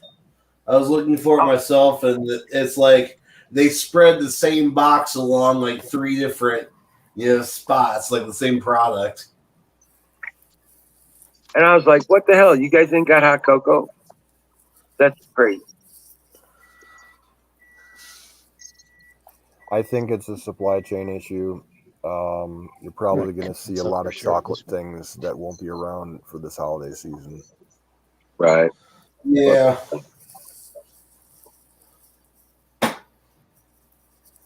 Yeah, that's unfortunate. All the Halloween candy while you can. Yeah, anything that's the most important stuff for the holidays, that's what's going to be impossible to get. I'm going to be honest. I'm okay with getting Reese's pumpkins for Christmas.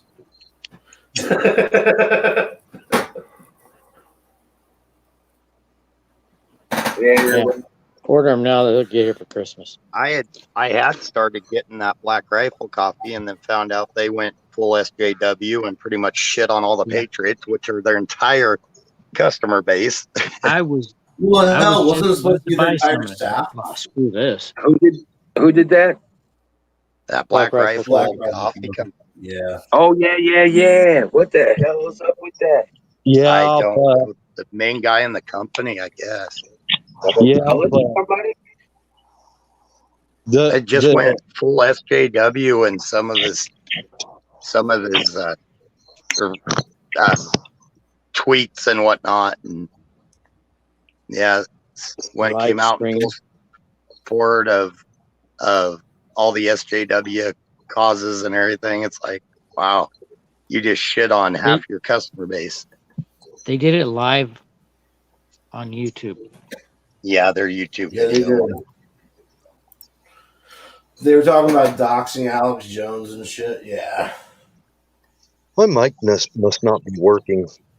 It's working now. It's working. I heard just you there. There's too many people talking all at once, man. You gotta get out there and be dominant. Fuck, I was yelling at the top of my lungs. Well, I was yelling at the top of my lungs. Oh yeah, then your mic's messed up. We didn't hear that. Nobody could hear me. I know my mic's not muted. We can hear you now. No, bro. No. It's okay. Relax. It's happened to me. It gets frustrating. Relax. Yeah. No, but now you're muted.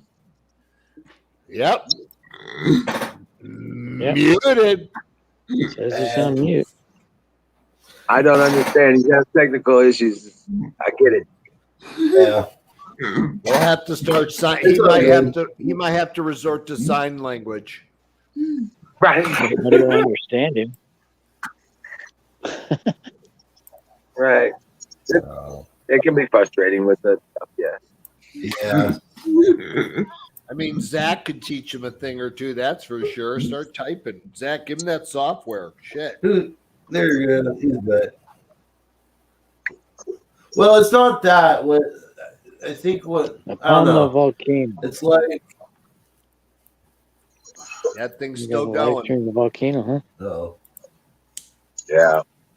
They've gotten some rumbles in Yellowstone too over the last 2 weeks. That's good. Uh-huh. There's been no significant rise in the ground level, though. I don't think. I think it's No. still within margin. Yeah. Yeah, I've said it before. When the activity in Yellowstone stops, then you got problems. Or if the margin increases on the raise and lower, and if it really starts. Go I ahead, mean, Zach. but it's got like several feet of a margin. So, Yeah, but if it goes beyond that, then they say something's going to happen. Yeah. Zach's well, trying to say something, guys. Wild Bill, do you need my tech support help? Oh, no. Me? Are you talking to me? Yes, sir. I do need your text. No, it's not. It's a yeah, ghost. Zach, here, let me take over, Zach. You get $75 an hour for Zach to even look at it. All right. Oh, well, I don't even have that. Okay. All right. That's the That quality. smells You get, special touch. you get quality when you pay the dollar. So Okay. we'll start managing you. We'll start managing that, Zach. Not a problem. I only get 10%, so I'm good.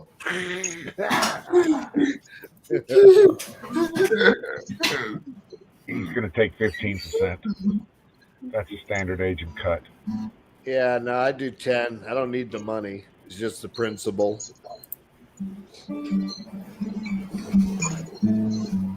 So you think I'm what? Trying to screw Zach? No. Come on. Hey, always look at it like this. Everybody's got to make a buck. You know what I mean? And that's fine. I don't mind paying extra if somebody's working hard for it. You know what I mean? I don't give a shit. It's like, fuck it. Hey, I got the extra money. Yeah, I'll spend it. You know, that kind of thing. Oh, so that volcano, I heard the cone dropped on it. It did. Yeah. It did. The fucking cone collapsed on it, and this thing has turned into a rager.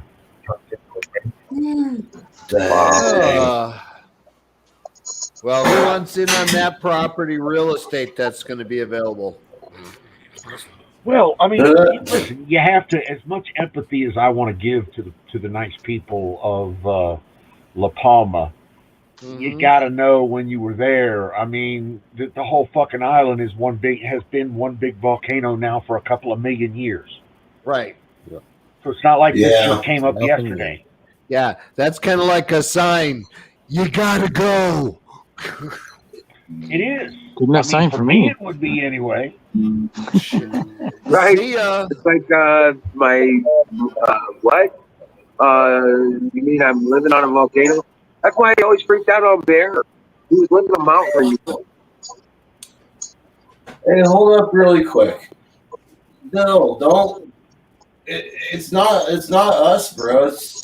Your mic was cutting out. You said you were yelling over your mic. We couldn't even hear that, bro. It's your mic cutting out. Don't get all mad at us, bro. Yeah, no. Yeah, that's all it was, dude. Is your mic was messing up. For whatever reason, you weren't making any noise. There was no sound coming from your window. Nobody had you muted. Nobody was ignoring you. It was just technical difficulty. Yeah.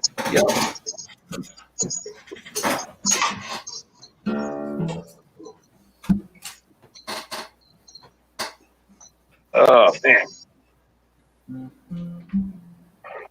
Anyway, so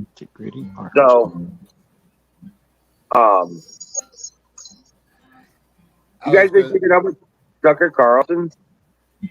Oh yeah, I've got a subscription. I get him once in a while.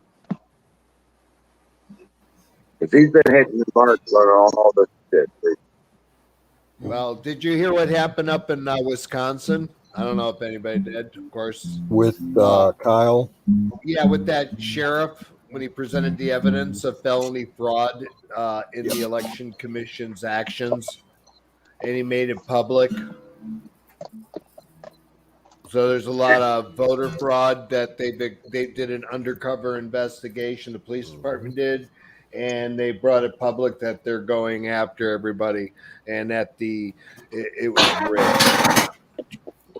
Well, the last couple of days, a lot of the liberal news sites have been putting out articles basically warning their readers to get used to get ready for the fact that Kyle's probably gonna get exonerated. Right. Probably. Oh yeah.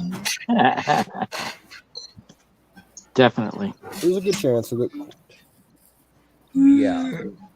So on those prosecutions, peers, but the judge likes him. Right. On those prosecutions of the voter fraud, is that going to be a statewide thing that they're pursuing, or is that just their local county? No, that's state. They're talking about it right now as statewide. Nice. Is that they're going to be investigating? I mean, all these sheriffs behind the backs of evidently the Democrats with their own pocket change. They put an investigation that it spreads across counties, and they're making it public. that they've got proof of felony fraud by the election commissions of those counties. They're going after one right now, and there's other active investigations underway.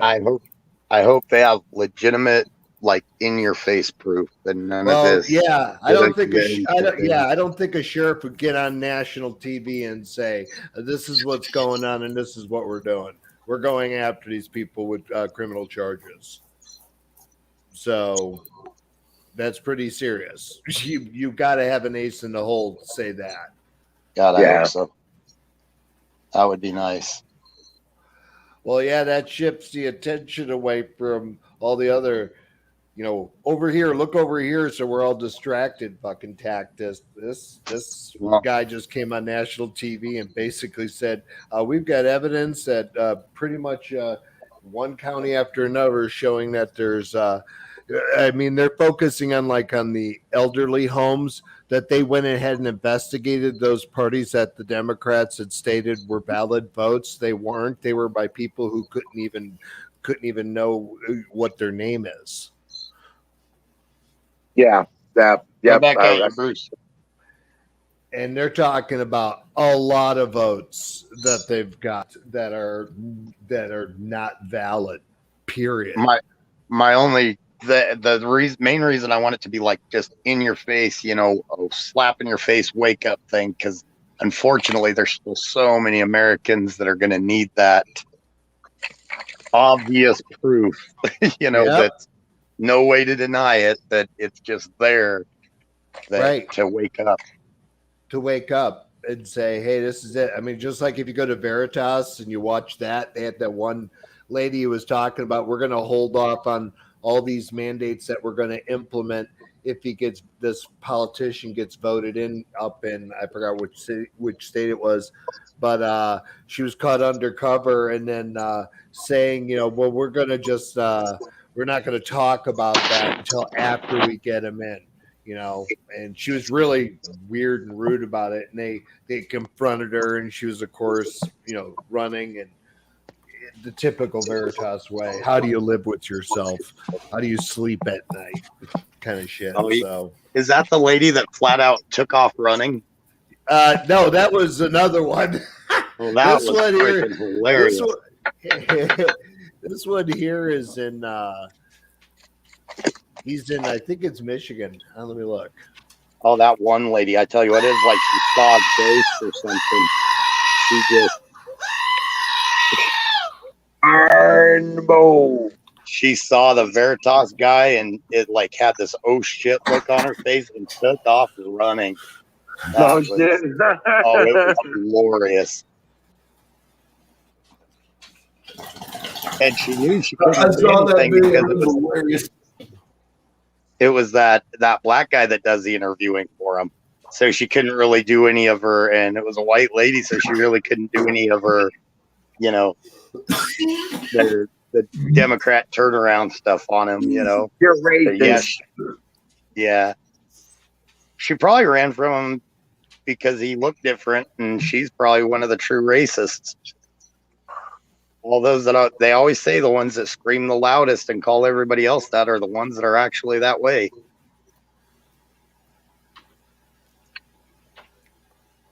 That is true. Yeah. Well, you're going to see, the ones, everything they yell at other people is exactly what they are and what they're doing. Right. They call this protest in Washington, D.C. an insurrection. Well, guess what? That's what they're trying to distract from is their insurrection activity. The fraudulent around the election. Yep. Somebody eating their mic. Tapping something. I think Apex is picking his guitar. No, he's muted. I don't think it's him. He's muted. Oh, Justin, you would have heard me if my mic was unmuted.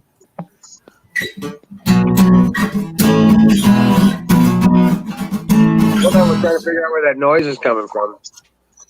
That's coming from these things. Well, shit. I might reset, come back in. All right. All right, I'll be right back. I'm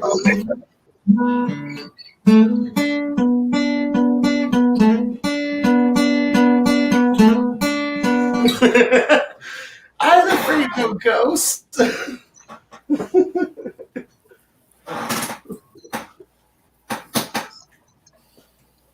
There's something weird in the neighborhood.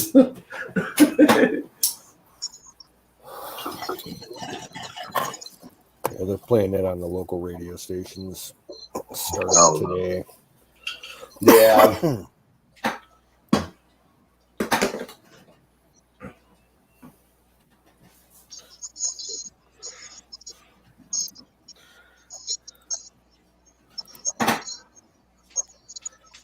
So, trick-or-treating this year. I can't ask who's going because we're all too old for it.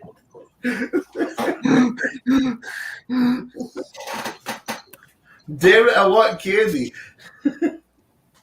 Dave, I'm gonna come over.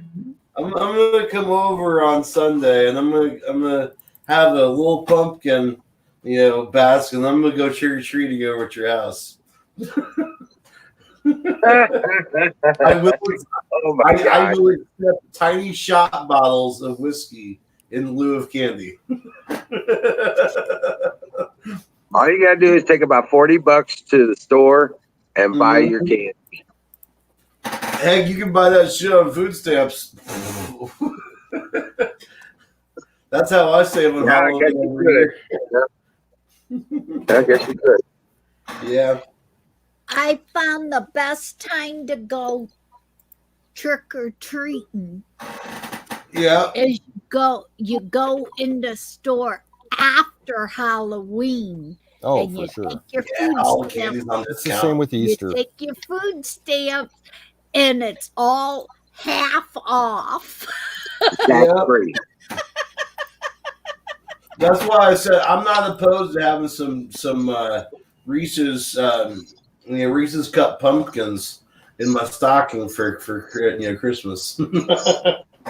Well, that's why I say you wait to after Halloween's over, and then you go to the store with the food stamp card, and you get all your Halloween candy for half off or so. Oh yeah, well, Walmart box everything off at midnight, and they mark it all down to 50% off. Yep. Yeah. We'll see. And you ain't even got to go to Walmart's to do it. Almost any of the stores mark it down after Halloween. Well, you know what you do is earlier in the day, you have somebody go in there and grab all the good stuff, right? And then you just wait around for midnight, and then you go check out.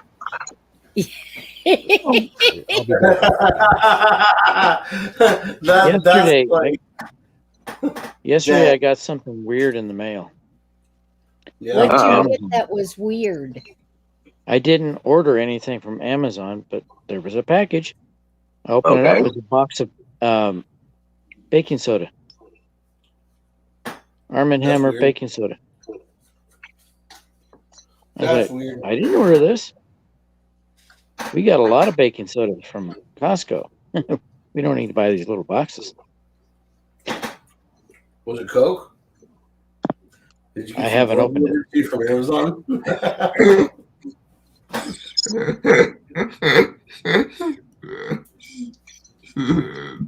Think maybe somebody mailed us anthrax.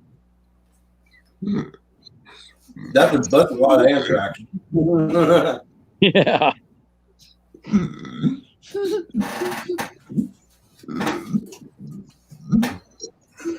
Do we have another deep conversation yet? Okay. Canoes is gone. We could start with another deep conversation. Start one up, Apex. Oh shit! Of course. Pick a subject. Spotlight's on you. There's no charge on my account. All right, I'm gonna go ahead and do this. I believe that civilization is secular, not linear. I believe we've been here before. Yes, we have. Let's expand on that. I believe it's linear, but that our species as a whole has gone up and down in different levels of technology. But I believe it's linear. Okay. But I do believe history because we tend to forget it. Yeah. And I do believe there's every possibility that at some point in time, just like we talked about the other night, the megaliths, stuff like that, it's not the same type of technology we have, but it was more of a natural based technology possibly. And I think they were probably more advanced than what we are now. Probably quite a bit. But it was a different type of technology. I can see that. I can definitely see it having, more earth and nature-based technologies. Yeah. Like we were talking about with the sound waves, the vibrations, the different stuff like that. What up? Ghost, we gotta do an audio check. Hey, what's up? Hey, Bill. Uh-oh. Uh-oh. What happened? You hit the red button. What's up, Zach? I hit the red button. Well, hey, family, I'm going to My hop screen down. changed. Have a great night, and I love you all. Have a good night, Zach. Love you too, brother. Take care, buddy. Night, Hope you have a good weekend, my man.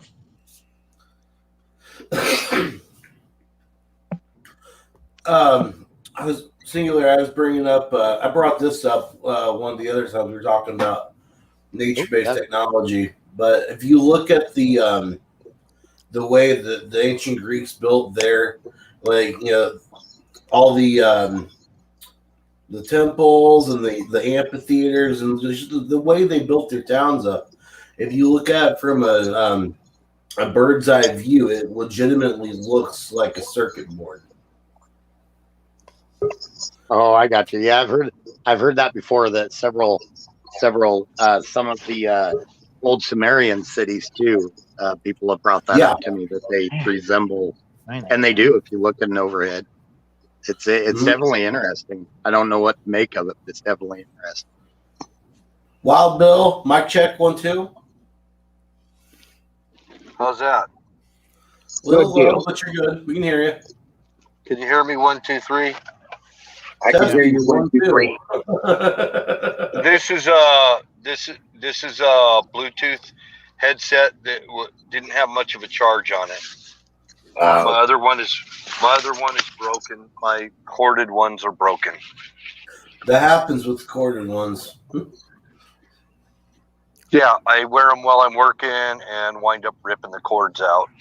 Yeah. I dropped my phone and it shattered the screen. But you can hear me okay? Yeah. Yeah. All right. You sound like you're on an old-time radio broadcast. I need you to say, Dick Tracy, calling Dick Tracy. Come in, please.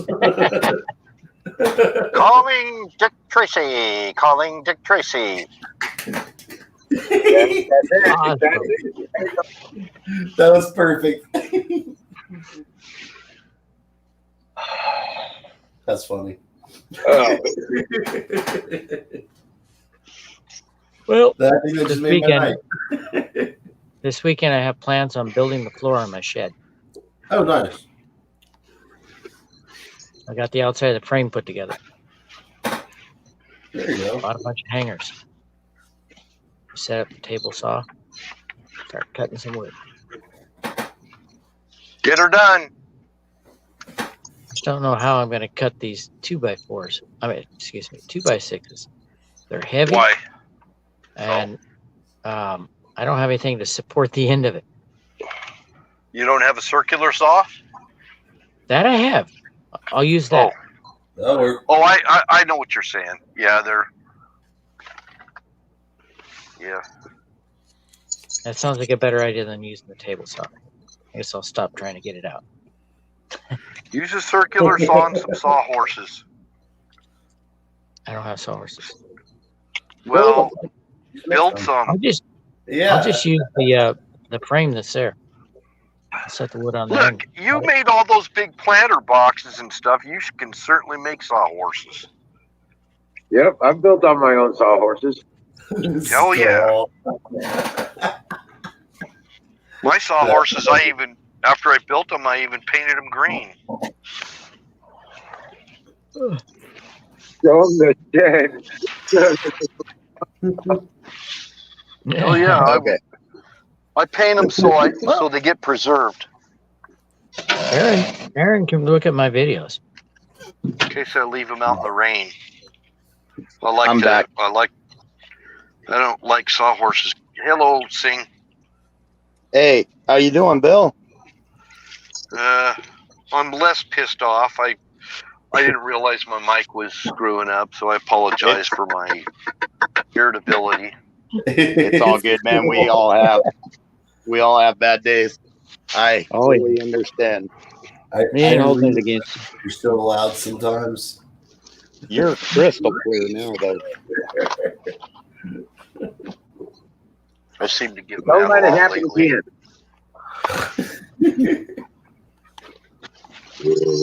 again. Damn technological shit. Things are going to get a lot more stressful in the future.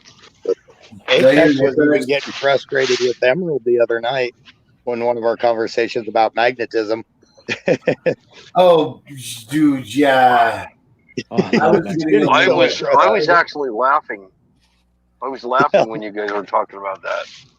I'm not gonna lie. I got a little upset during that conversation, just a little bit. There was the sound of his brain growing.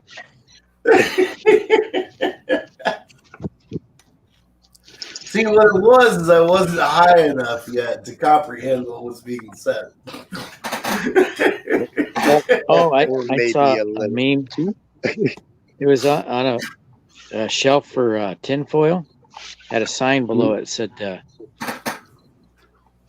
"Inside free hat for liberals." Tinfoil box. Oh no. Reynolds wrap. Yeah, those tinfoil hat ain't gonna help them. What's fucking them up is in their head already. Let's keep it. I can't remember what NBA player it was, but did you hear there's an NBA player that's flat out calling out China? Yes. Really? And he went off on Nike. He refuses to endorse Nike and several others. Exactly. Dude, Sing, I just had this conversation with somebody at the store today. Yep. Nice. This lady, I said, have you noticed what gas prices are? She says, no, I didn't really notice. I said, they jumped from 5 or 3. Here where I live, it was $3.59 or something like that, and now it's $3.79, and it jumped all in one day. Yeah, $3.49. It's not a gradual. It's here. No, it was literally jump. How much is your gas there, battery? $3.49 a gallon. We're sitting at going up. 355 right now. Okay, yuck it up for now because it's going to go up. It jumped up to 387 here. That's high for me. Let me. That's I know that it went from 289 to 309 in a matter of OPEC. Oh, geez. You're really suffering there. That was like 4 years ago. It was 309 here. I haven't seen that price in a long time. Well, I'm in a state where they don't tax the gas this much. Actually, I'm lying. Trump had gas way down. He had gas here. I am just kind of exaggerating, but gas had dropped down to like $2.29 a gallon. Yeah, we had even less. We had it at $1.87 here in places. Oh, we had $1.40 stuff. Nice. Under Trump, I heard the gas prices at the average gas price around the country was around $2, and I'm like, it's $2.50 here. We on the west side of Indy, we almost saw 90 cents a gallon. Holy crap. So We didn't get down most to $2. Most of Oregon was full serve. Is it still full serve there? Define full service. Well, they come out and So- pump your gas for you and All they wash do your is pump the windshield. gas. Oh, yeah. Back in the day, they'd pop the hood. They'd check your fan belt, tell you if your Mhm. fan belt looked worn or I if it haven't was seen loose or full whatever. service since I was a kid. It was amazing. There's still a couple little towns close to that. But if you go to the gas station there, it's full service. They'll have you pop your hood. They'll check your I oil. ain't seen a full service gas station since I've been driving. And I got Really? my driver's license at 16. We stopped at a place in Nevada, middle of nowhere, and had to get gas. We had two vehicles, and one of them needed gas. They gave us full service on both. Now, that was great, but the gas was $5 a gallon. Because there wasn't another gas station for 150 miles. See, in the one little town here, you pull up, they'll ask you how much you want, they'll start fueling it. They'll start out with your windshield, they'll go around to check your tire pressure, and then ask if you want, if you want to pop your hood, they check the oil. Of course, I always say no, but there's that little town has complete full service. Yeah, and it's a little mom and pop gas station. It's the little old guy. He's usually the one pumping the gas and everything. And he wants to do it. You don't hop out and try to do it. He's like, no, this is what we do here. Yep. That's the only time I've ever seen. I actually worked as a gas pump attendant, doing the windshield, checking the oils and shit like that. I actually did that. So the only reason I have this headset on, this Bluetooth headset, is because I won it in a raffle for a trucking company that I work for. Nice. Oh, that's probably a nice, like a blue parrot.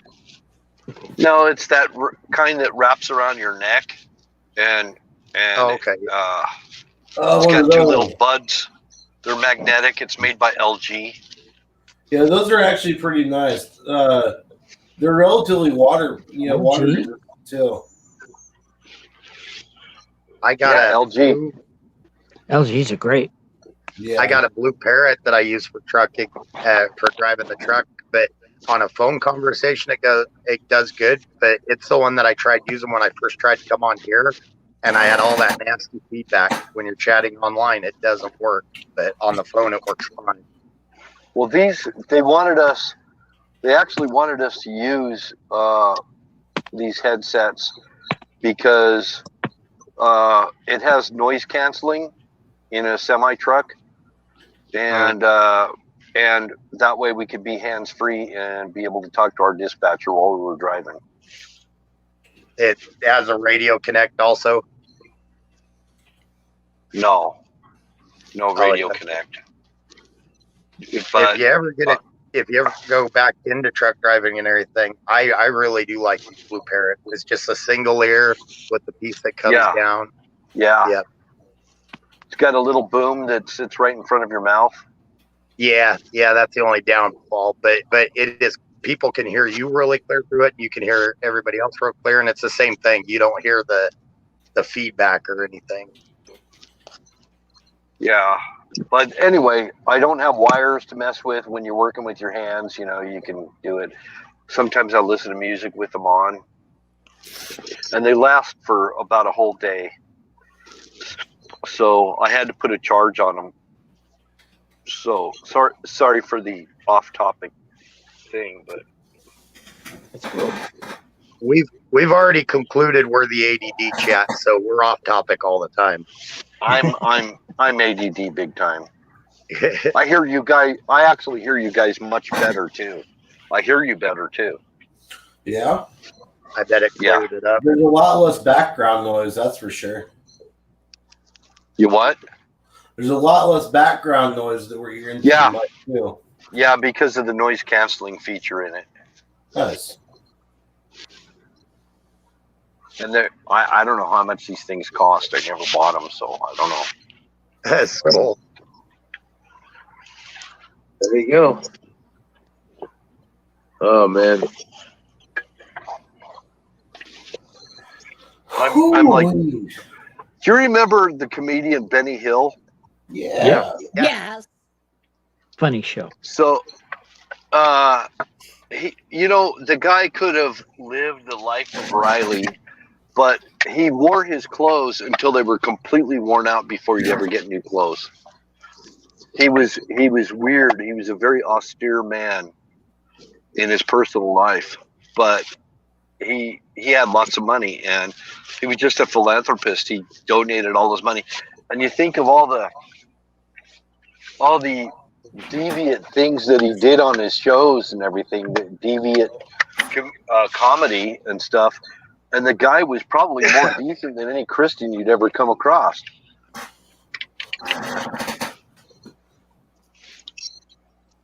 But I thought it was interesting. He's kind of like me. I mean, even if I have money, I don't buy stuff for myself. I'm always, taking care of other people. I wear my shoes till they're completely worn out. I hear that. That's just how I do. Ugly as hell, but boy, they're comfy. Zachary wants to talk about volcanoes, but you guys know more about volcanology than I do. Sorry, Zach, I just not familiar with volcanology. Zoom is the guy who got me watching Mary Greeley again. I used to watch her, and Mary Greeley is putting out more news than the USGS ever thought of. She's constantly giving, she's on YouTube. She's constantly giving updates on volcanism, geological anomalies going on all over the globe. Nice. Yeah, I like the feel like Vulcans saying live long and prosper. The Vulcans? Yeah. Yeah. They never erupt. I'm pretty sure that's where he got the name from. Live long and prosper. Yep. The Vulcans are never supposed to erupt. Nah, man, they're supposed to. Yeah. They gotta bottle that shit up. Well, and if you look at their planet on there too, it's interesting because on the shows, their planets, there's a lot of volcanic activity on their planet. So I'm pretty sure when he was writing it, that's where he got the name Vulcan from. But I noticed all the planets in their solar system with the Vulcans, they're all flat. Oh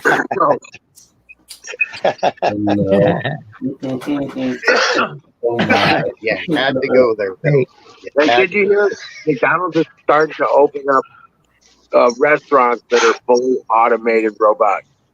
I heard about that. I heard there's like a couple McDonald's or something that were fully automated. Yep. I saw nobody works there. I saw something recently. I saw something. You guys both. All right. Go ahead and say what you were going to say. Oh, I was just going to say that Colorado right now, their minimum wage is $12.50, and they're doing that whole trying to get to 15. When that happened, grocery stores, the dollar stores, everything, and Walmart especially, half of their stuff is self-checkout now. They just fired all those cashiers because they couldn't afford them. Yep. And they're going to go under. Yep. And we all saw it coming that, you know what, you guys want to have to get $15 an hour for flipping burgers. Heck, a lot of times I didn't make that much, years ago, I didn't make that much driving truck. Right. And now they want to. I washed dishes in a restaurant for $1.35 an hour. I did for $3.25. I worked for I think it $1.35 was an hour. Subway that I just saw was offering $1,000 sign-on bonus. It was one of the fast food places around here. I'm pretty sure it was Subway though. Literally offering after you finish your 90-day probationary period, they will literally give you $1,000 just to stay. My last check on the rigs was $32.50 an hour. It was the rigs are hard work. Because I got the driller wage. I went from $26.80 to $32.50 and got my last check. I finally got the driller wage. Oh, you're talking oil rigs. Yes, and Okay. but with the oil rigs, it's hard work and everything. But the thing is that all these people that want $15 an hour for doing not. I mean, I'm not saying that it's not hard to be on your feet all day and everything, but if they want to make that, there's jobs out there that pay that. You just got to be willing to put up with the dangers and the really hard work, and or go out and get an education to do something. That's Well, the better that's route. the thing is that a lot of the people in my age bracket just want to be given a handout, which really sucks. No, you know what the better route is? The better route is the original American dream.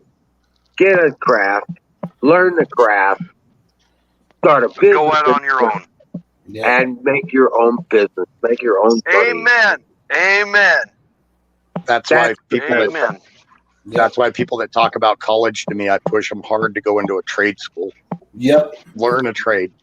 Don't worry about all these 4-year degrees that are going to teach you stuff that is not going to be terribly useful. You're not go to a supposed trade to. school. Look.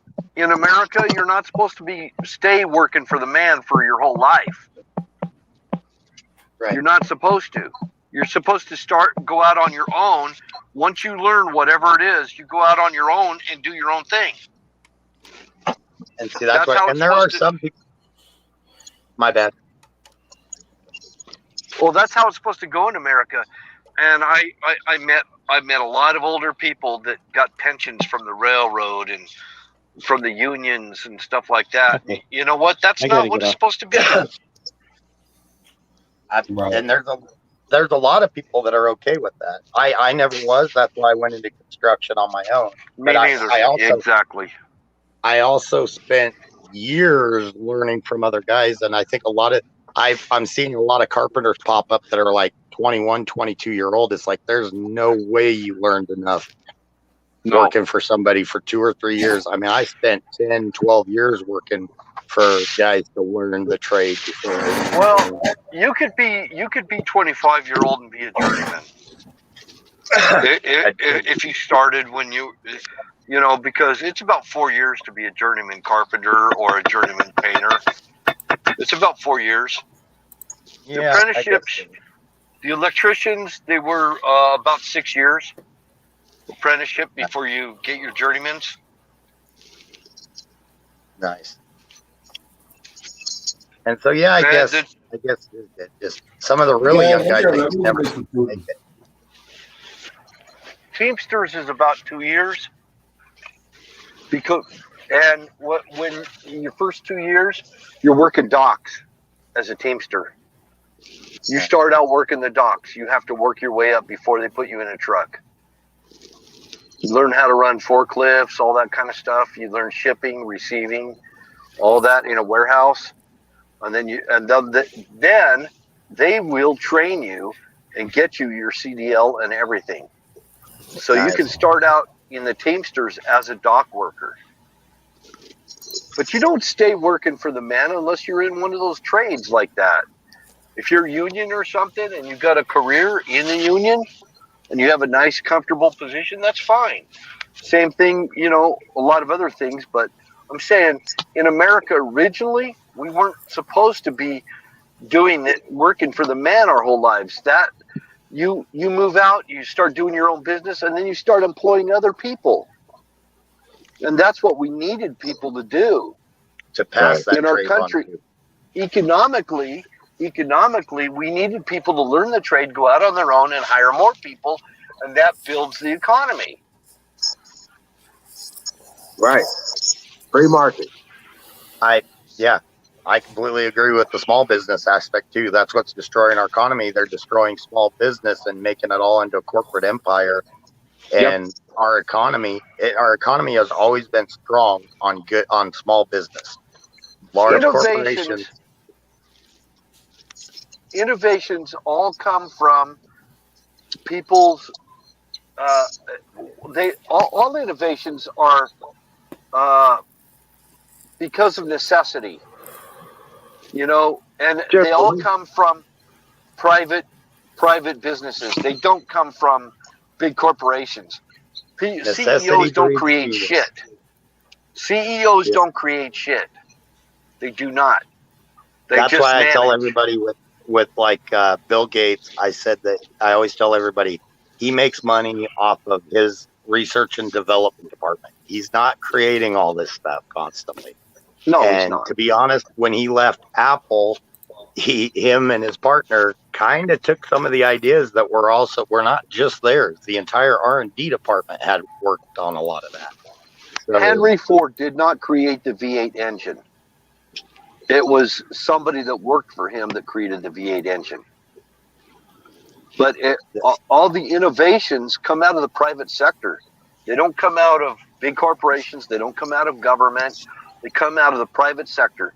When you have a thriving small business, small to mid-sized businesses, and that's thriving in your country, that's where all the innovations come from. That's what made us the industrial giant of the world. We were the industrial leader of the entire world up until the Federal Reserve happened. Up until income tax and the Federal Reserve and all these other things that stifled the innovations coming out of America. We were the envy of every nation in the world. Right, they took raw materials and made end products and sold them. And a lot of that came about when they got us out of the production. They wanted to get us more into leading by helping establish production everywhere else. And then they would have to pay us we became more of they wanted to make us a service economy instead of a production economy. And that destroyed us. I mean, when Eli Whitney invented the cotton gin, we look back on that part of our wonderful history, and we don't think about the fact that all of our textile mills have gone overseas. We don't even produce cotton here anymore. We don't produce woolen products. No cotton. There's no factories here. It's all done over in Pakistan and China and wherever, but not here. Something's wrong there. Something is wrong there. And now, when they say, well, we got you by the short hairs and we want to stage our ships out in the ocean and we're not going to deliver to your docks until you do what we say, you know what that is? That's extortion and blackmail. And we set ourselves up for it. That's why you're having your shortages and everything else. Wake up, America. Everybody has to get their look at what's really going on. We let this shit go out of our country. We listened to the globalists and we went along with it. You got to stop buying the cheap Chinese shit and start buying American. And even go without if you have to. That's the only thing that's going to save us. Hold on a second. Bruce, well, we still got innovation. Okay. Nobody's going to buy Raycon. Yeah. Thank you. Yeah, we got innovation still here in the private sector. It's going strong. Yes. I just saw an ad a couple of days ago that usually I click off the ads as soon as 5 seconds pass. But I actually sat down and watched this one for like 5 minutes. There's a company called Jetson, and they are taking orders now for a manned quadcopter. This thing looks like a motorcycle in the sky with a cockpit, and it can fly like 50 to 100 feet up, and it goes about 150 miles per hour. Probably invented by some guy over in the UK. because over there they do a lot of that weird stuff. I think it's a American-based company. I'm not It positive, is. but I think so. yeah, the video for it is fucking awesome. The worst part about it is to produce a patent. I own several patents, and the worst part about it is you've got to be a millionaire to start producing it, or you got to find a millionaire that's not going to screw you over and give you only a couple percent and make all the money off of it and leave you at the bottom. That's the trickiest part with patents and innovation That's what today. lawyers are for. It's hard. It is so hard to file patent infringement. I am part owner of a patent. And I helped to invent this product. I'll tell you what it is, because I have all rights reserved and copyrights and everything. Yeah, and it cost us thousands of dollars to do. But I'm part with my stepdad and my mom. We invented a product called Spec Deck, and it's a safe place to put your eyeglasses. And it's got an adhesive on the back, and it mounts on any surface. And we made a deal with 3M to do the adhesive and everything. And we packaged it. We made the mold. We made the patent. We did everything. We did the plastics injection molding, the whole thing. It's called Spec Deck. And we were going to, I already had a deal with Holiday Inn. I was going to put it in all the, and then my mom and my stepdad got a divorce, and that kind of put an end to it. But I am part owner, I'm part inventor of it. And so I still have boxes and boxes of this, and I can't sell it. I've got it sitting in my storage unit. I like the idea of buying American also. Unfortunately, with power tools to keep me going, there are so few power. Every company might have one or two things made in America. The rest is made overseas. Well, I know what it takes to go through the patent process and everything, and it's lawyers and all kinds of stuff. Expensive ass lawyers. They're very expensive. Yep. And there's no shortcut, and there's no way to get around it. Somebody will steal it. China is constantly trying to steal our intellectual property. And they do. For me to try to file, there was a company, and it was actually out of Texas that was producing patent identical to mine, and it was. I mean, I had a fairly good case. They had changed it a little bit, but they were still awarded a patent on it, and they were still awarded a utility patent on it. And they should have just been awarded a design patent, because the utility part was I already had the item that did the job. So that's the utility. But they were somehow it got through to where they were given also a utility patent. For the retainer for that lawyer to go after him was $10,000 to try to go after him. That's the retainer. You know what we need, Sing and Wiz? What we need is somebody to simplify our patent laws and to straighten all the bullshittery going on about our patent laws. So once a patent is made, it's done. That's what we need to do. We have people in market society. The patent should only be good for a matter of while you produce it. If you stop 7 years, it goes public. As long as you pay the maintenance fees. Because actually, if you don't pay the maintenance, go ahead. There's a 2 and a 3 year patent, and then there's a 7 year patent. So I mean, it's in these stupid increments. I mean, why?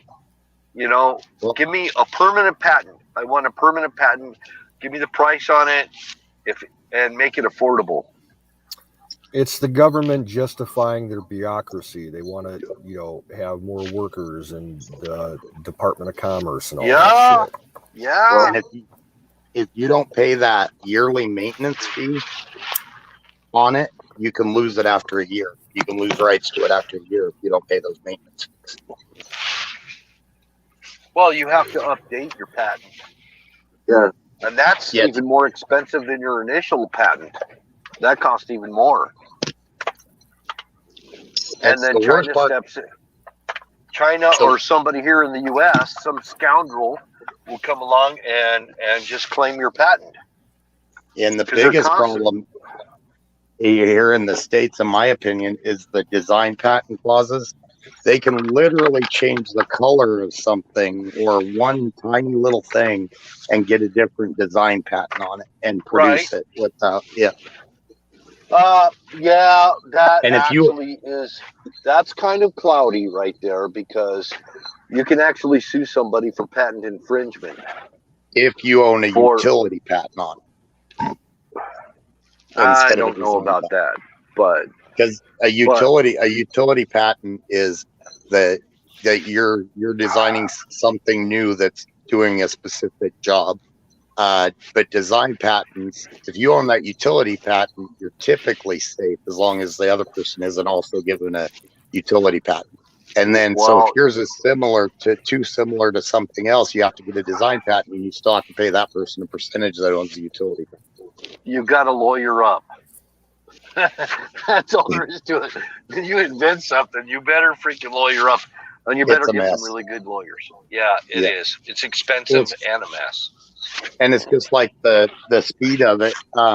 If you're a corporation that's got a lot of patents, say you're an individual, you come up with the same idea 9 weeks before a corporation, that corporation will have theirs analyzed and looked at quicker than what yours will. So even though you got yours in there first, they'll actually receive the patent first.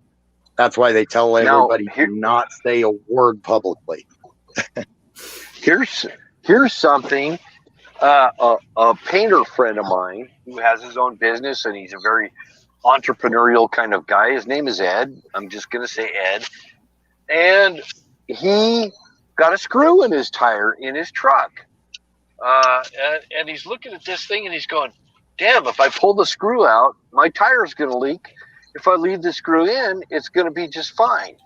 So he left the screw in and he drove for like years with a screw in his tire. And he said, you know what? I'm going to do something with this. So he made this rubber screw kit that you could put in a hole in your tire. And it's a rubber, it's not really rubber. It's kind of like some kind of polyethylene type of thing. And then what you do is you put the glue on the screw before you put it in there. And you just drive it in with a screwdriver, fill the tire up, and boom, you're on your way. He invented this, and he made a lot of money. Then he made another invention, and he patented it. He went through all the patent stuff. We had all the discussions about this. He came up with another thing called tire step. And what it was you set this step on your tire, and then you could climb up and like if you've got an off-road vehicle or whatever, you've got this platform to stand on your freaking tire. He did that one and sold the shit out of it and made a ton of money. So I'm working for an assembly line painting company. Lo and behold, here comes all these tire steps coming in to get powder coated in the shop I'm working in. And I was like, oh crap, I know this guy. It's Ed. It's freaking Ed shit. And yeah, I mean, this guy was just always thinking of these neat ideas. I'm just sharing that because they're just ideas out of necessity. He'd look at something, a problem, try and figure it out, and he'd go and freaking put a patent on it. Make an invention and put a patent on it. Just retrofit it, make it work, and break out the old arc welder and whatever, and put it together and get the dimensions all. And this is how I want it, and this is how it's going to be. The guy was brilliant. Hispanic guy. Nice. Can you when I had my first patent, the lawyer that was working with me on it, and a real good guy, and actually gave me a cut rate to kind of help me get started with a lot of it. But he told me that as soon as you have an idea, the world's so populated right now, and there's so many people doing so many of the same thing. As soon as you have an idea, they say get in there and patent it, because at least 3 other people are having that same idea around the same time. It's crazy how it works. It's called the Mandela effect. Nice. Well, I had another idea.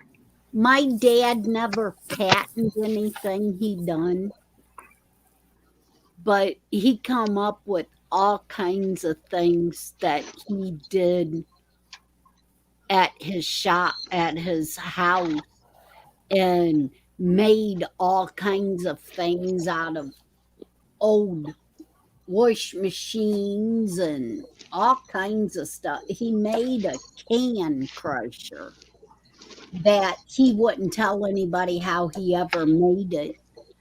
But because he was a garbage man, and when they would bring in cans and stuff like that, he'd just turn on this old wash machine that he had, and he made a can crusher out of it. And Mama still has it down there, and Mom said about getting a patent on it or something, and she never did. Mom still uses it to this day. And it sits in the yard out back to where nobody really sees it, but Mom crushes all the cans and everything with it yet. That makes me think of my grandpa, my dad's, and my uncles, like on the farm. It's amazing on farms some of the stuff that they've come up with, and I bet it's a similar thing as you, Kim. They just come up with different things to do different jobs, and you look back at a lot of it, and it's like, boy, some money could have been made out of that. And Mom still uses the can crusher and stuff, and it was basically made out of an old wash machine for the motor and stuff to make it run.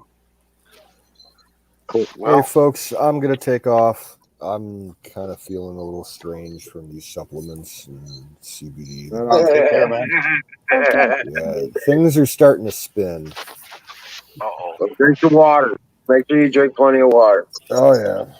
I'm good. But I'll talk to y'all later. Okay, Canoes. You know, All Good right. night, man. Dream well, Patriot. Thanks for letting me talk. Dad could never read or anything. Dad didn't read. He did things on his own and tried things and come up with all different kinds of things. Yeah. Hey, Dad by the way, made his own, Uncle Barry. log Uncle Barry's split there. out of taking one of the cylinders from his Packer truck that would lift up the back part of the Packer truck to dump it. He made a log splitter out of that, and he made a log splitter that he could actually drive to where he could drive it back into the woods and cut up logs and split them, and from an old part of one of his Packer trucks. Cool. And I'm not sure if Mom went ahead and got rid of that one.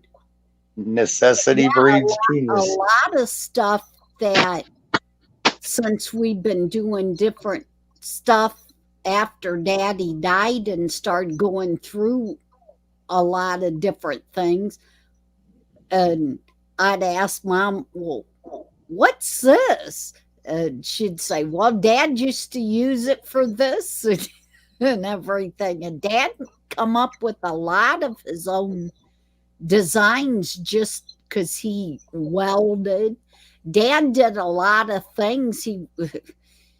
He was definitely named Jack, and he was a trade of all different things that Daddy would come up with. Nice. And never patented one of them. Yeah, well, you know, I have developed a unit that separates water, or separates hydrogen and oxygen in water, and I've showed you guys it's up on a web page. You know what I'm saying? Yeah. Yeah, it's and it works. I figure the best thing I'm going to be able to do with it is build it and give it away, because it's going to change. You know, everybody that's tried to make money off of it is dead. There's no way in this environment that invention is going to be allowed to move forward. I'm just going to build it and give it away. Start using it myself and giving it away. You know, I ask for money for materials, time, and labor. You know what I'm saying? Materials and labor. But that's it. You know? Yeah, and that's basically what Daddy did. You know, he done things to make his life simpler, but Yeah. never really told anybody how he did the stuff. He did. One of the things he told Mom, well, I had a dream last night, and this is how I'm supposed to do this to make it simpler for me. I know two people that invented an electrolysis system separating hydrogen from oxygen out of water. Yeah. And they disappeared. Yeah. I don't know them personally. I know who they were. One was in Provo, Utah. He actually got in the newspaper and everything, and then he disappeared. And the other one was in Lakeland, Florida. And they disappeared. And that process, they don't want getting out because people can make their own fuel that way. I got a couple of those videos I saved on my page that I actually downloaded the video and uploaded it into my web space so that it wouldn't get lost. You know what I'm saying? Yeah. And I still got those videos. Like one guy, he did it and used it. I'm just saying, be careful, Wiz. I know. Be careful. Yep. That's what I'm saying. That's why it's still in the crate somewhere in the back of a storage unit. You know what I'm saying? If these son of a bitches had their way, they would try to send us back to the Stone Age. They don't want us figuring things out. No. They don't want us breaking free from the theft and the slavery. The key word, in my opinion, is us. They'd like to send us back to the Stone Age and yet them keep the advancements, in my opinion. Right. At least they don't want us benefiting from the advancements. Correct. You think you think they haven't figured out what Tesla was talking about by now? No, they know exactly what Tesla did and how to do it again. So I'm walking down the street because my truck is broke down, and I found a mall. I found a log splitting mall. Just a mall head, you know, that you use for a wedge for splitting logs. I'm like, dang, you know, that's a pretty good find. Just thought I'd mention that. You know, I don't know how much they cost. They're probably not that expensive, but that was pretty cool finding one for free. I just bought on the one, road. and it's one of the T-wedge malls, and I just bought one, and it was $30. Welcome in, John Tula. But it's one of the T-wedge. Have you ever seen those where you can split it, and if it's a right size log, it'll split it into 4 parts? Yeah, this is just a steel wedge, you know. Just a still, wedge. I You bet hit it with. $20. Yeah, hit it with a sledgehammer and split your logs. I didn't have one. I've got axes. I've got a sledgehammer. I don't have a freaking maul. Now I do. A 20-pound splitting axe right now is almost $80 for a good one.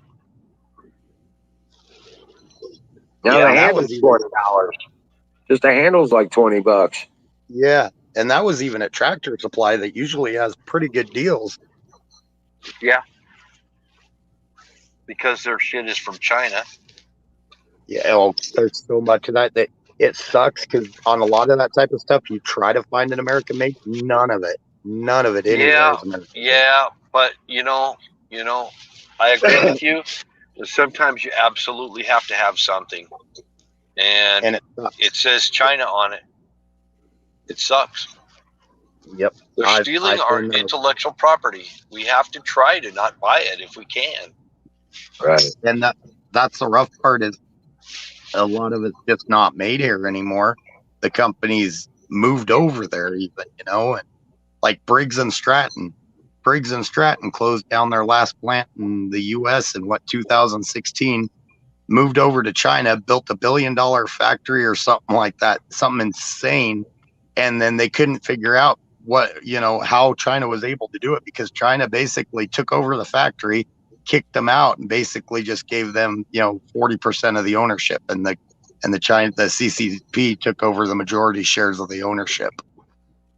Yeah, they nationalized. Yeah, so now all your Briggs and Stratton are made in friggin' China. Yeah, they got us by the short hairs. Yeah, it's corporate greed. We let our factories go over there, and so I met somebody that was a tool and die maker, a female, and she said, I can't do tool and die anymore. I said, why? Because all our equipment went over to China. So they can't even make their tools. They can't make tools, dies, any of that stuff. It's all gone over to China. And I'm like, so we're stuck having to buy products from China because we don't have tool and die makers here. If we wanted to open up our manufacturing, we couldn't. So we may have to buy. Oh, my bad. We may have to just buy Chinese tools so we can surpass China. I'm glad you brought that up because somebody recently on the chat, we were talking about it a while. Well, I guess not recently. It's been a few months, but called bullshit on me for saying that exact same thing, and it's the truth. A lot of the machinery to manufacture stuff, the only place that makes it now is China. Some of it Taiwan, but most of it's China. So if you want to manufacture something, you got to buy the original equipment from China now because none of it's made here. For the tool and die, fire in the bowl. So yeah, I completely agree, and I'm so glad you brought that up. You redeemed me on that one. Well, you know what?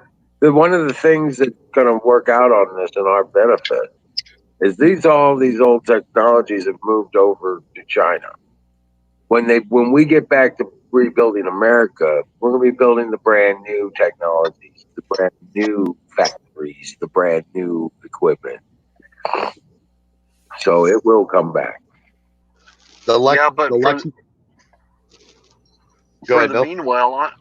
the meanwhile, I'm going to have to buy a Chinese-made Harbor Freight fucking, excuse my French. I'm going to have to buy a Harbor Freight sandblaster because I can't buy one anywhere else. Build the sandblaster booth that I'm going to be,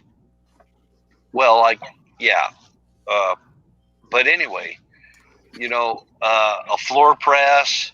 I'm going to need a sandblaster booth, and it's going to have to be. Frankly, I don't know how to build one, to be honest with you. So I'm going to need a blasting pot, and I'm going to use that for stripping metal products and firearms specifically, so that I can prep the firearms, so I can do Duracoat and Cerakote on them. And actually, sandblasting is pretty easy. You need your medium pot, and you need a controllable valve that goes, and you got your air pressure that's shooting through, and then the controllable valve that feeds your blasting medium actually just has to come in at an angle. So the pipe that you weld onto the bottom of the medium feed, you just cut out the little spot and you bend it down a little bit so that air doesn't constantly try to feed up. And then so a high pressure hose going off of that, you'd be set. Yeah, that's what I'm saying. This is a shop system that I need to either build or buy, and it's going to be for doing small parts for firearms. It's not going to be. I've done sandblasting. I've sandblasted train cars. I've done a lot of sandblasting, but this is going to be like bead blasting, and I'm going to be doing it on delicate firearms and parts and stuff like that. And I'm going to be doing it right, and I'm going to be heat baking the stuff, heat activating the coatings. These are coatings. They're not paint. It's coatings. Right. So this stuff does not come off. And then it gets, yeah. I agree with make as much as you can yourself. I agree with that. That's what I do too. I will. If I can, I will. I will. But I may. I just have a different way of looking at things because I just have a different way of looking at it, you know? I don't think like I gotta buy something. I think I build it. The pressure pot, I can get American. It calls for a shop size, like a Campbell Hausfeld type of a shop compressor, and it's going to call for a blasting booth. And this is going to be my gig if things come together. And it's about, that blasting booth is about $120 what I'm looking at. It's not that expensive. Rather than build one, I'd just rather buy it, you know. And there's another kicker. If you can buy it complete cheaper than you can build it for, way cheaper. That's another kicker. I try to build a lot too. There are some things like anything that you try to do automation, like the drive screws on automation. Good luck finding an American-made drive screw for any of the automation. And a lot of people think that you can just use like an all thread, and you can't. It's a specifically engineered screw that matches the RPMs of like the NEMA motors and stuff for automation. See, looking at some fabric because I wanted to make myself some painter's bib overalls. Now the painter's bib overalls by Carhartt are going to cost me over $80. So I'm thinking to myself, I need white denim. I need some good high quality white denim or duck material and blah, blah, blah. And I start looking at the cost of the hardware and the material and everything. It's going to cost me well over $80 to make them. Honestly. And one good thing, if you buy Carhartt, I believe Carhartt has a factory in Wisconsin.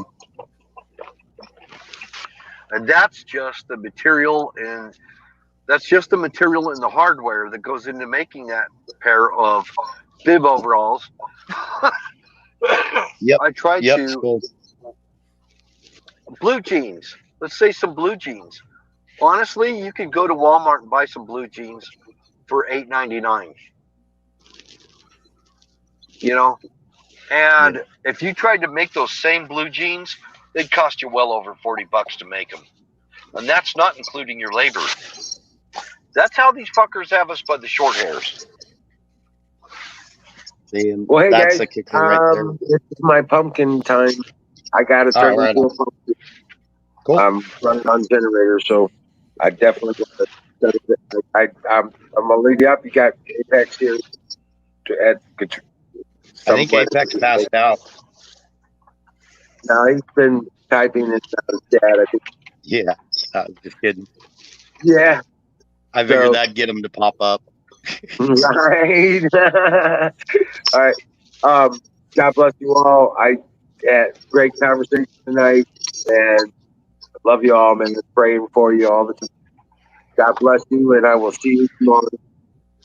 Right on, man. Take care. Have a good Take night. care. Night, Wiz. Good night. Dream well, Patriots. It's gonna be okay. We got this. We're gonna be able to get through this because we got it like that.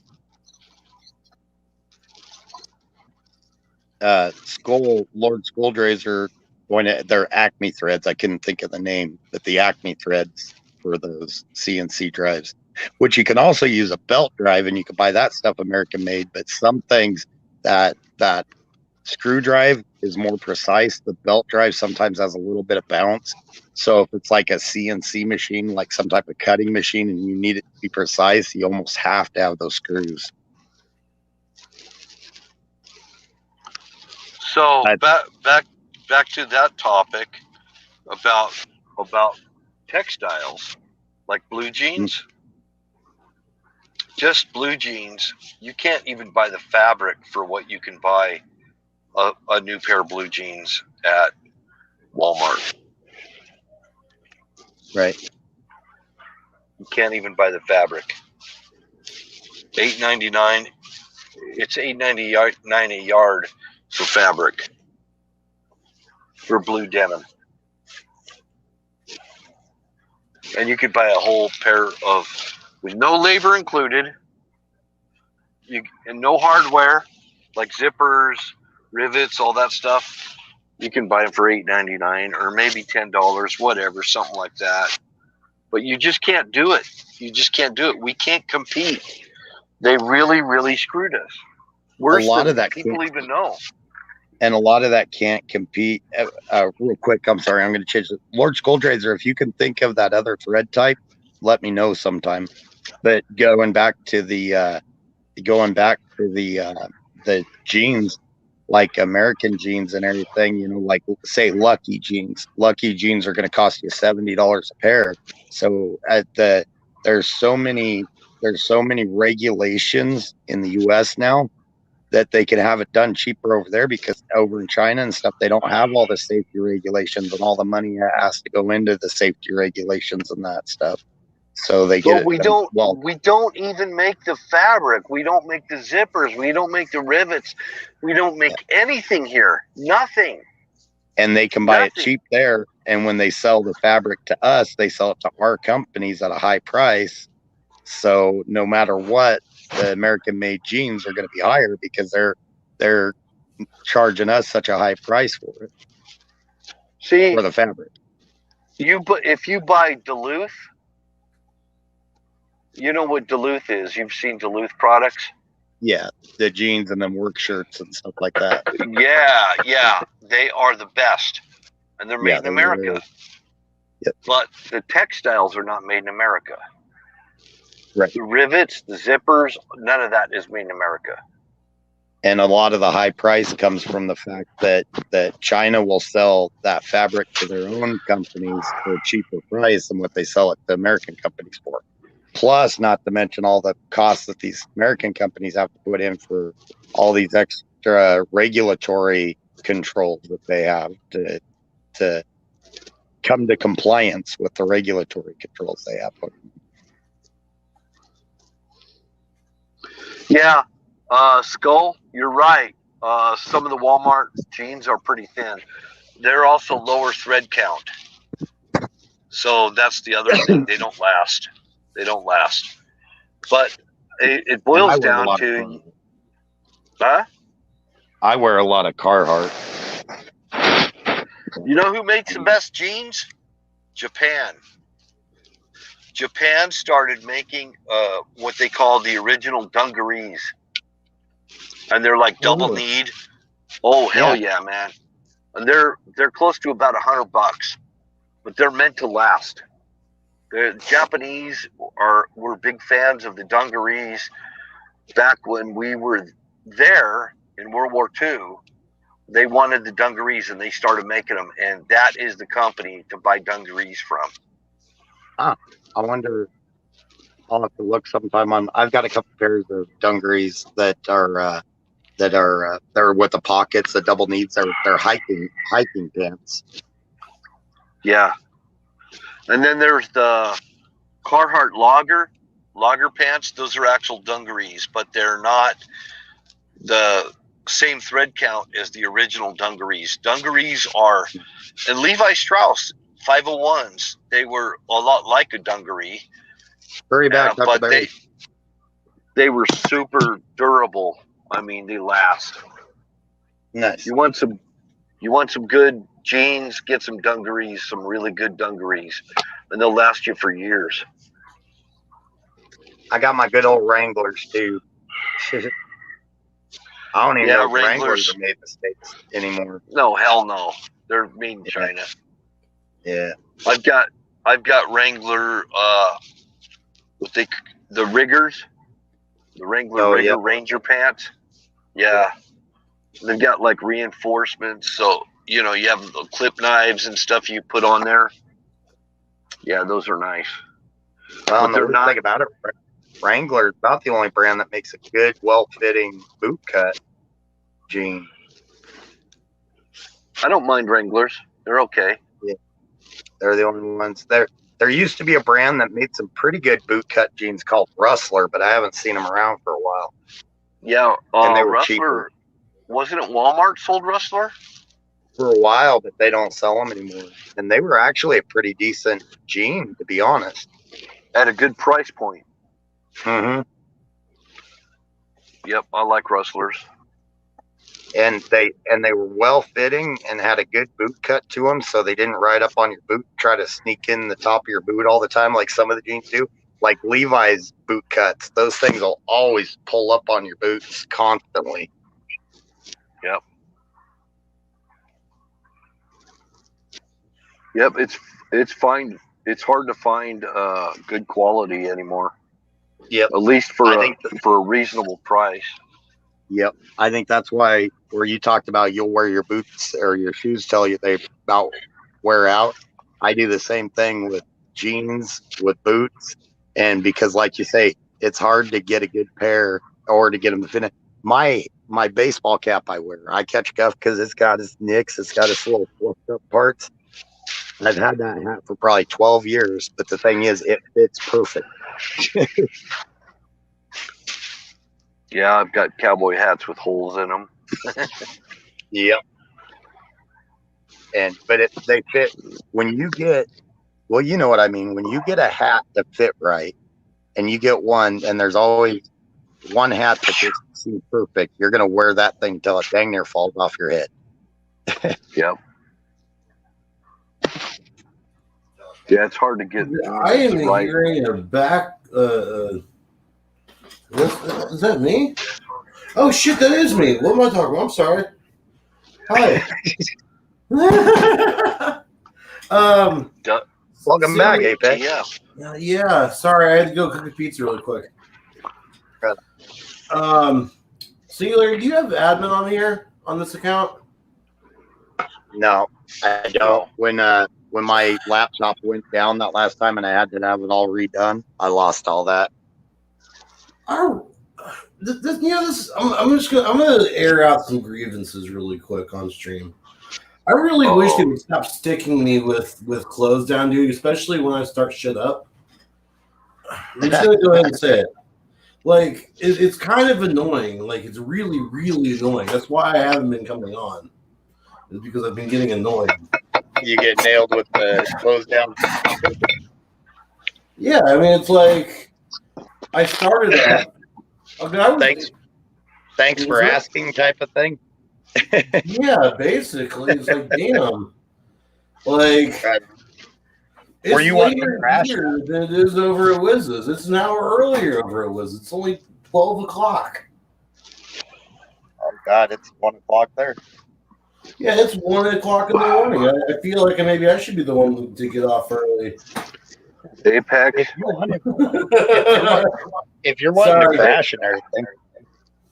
No, it's not that. What's up? What's up, bro?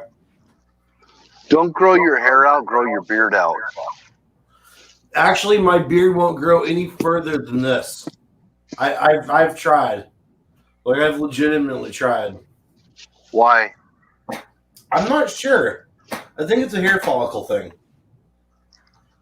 You probably need to use beard oil. It doesn't grow. And Try and some that wasn't beard oil.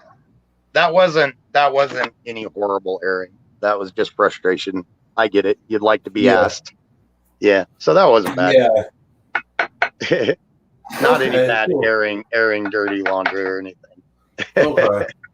Cool. I just might not want to step in on anyone's toes, you know. Yeah. Don't want to offend anybody, but no. Yeah, I get it. Yeah. Anyhow. I mean, I guess it is technically my turn since I haven't been on for in a while. Right. So yeah. Well, we appreciate y'all putting up with us, letting us chat for a while. That have the admin. Of course. And I actually can talk with this Bluetooth on. I can talk with you guys. I can hear you better. You can hear me better. Oh yeah, you're crystal clear. Oh yeah. Maybe I ought to use this more often. Yeah, I would. It was weird earlier because you would say a couple words and then it would show you were muted on your little box on your screen. Yeah. Oh. So weird. Yeah.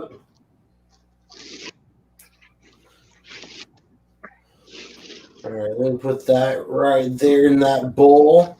Get in there. Get in the hole. I remember people getting up on the stream. A lot of people did.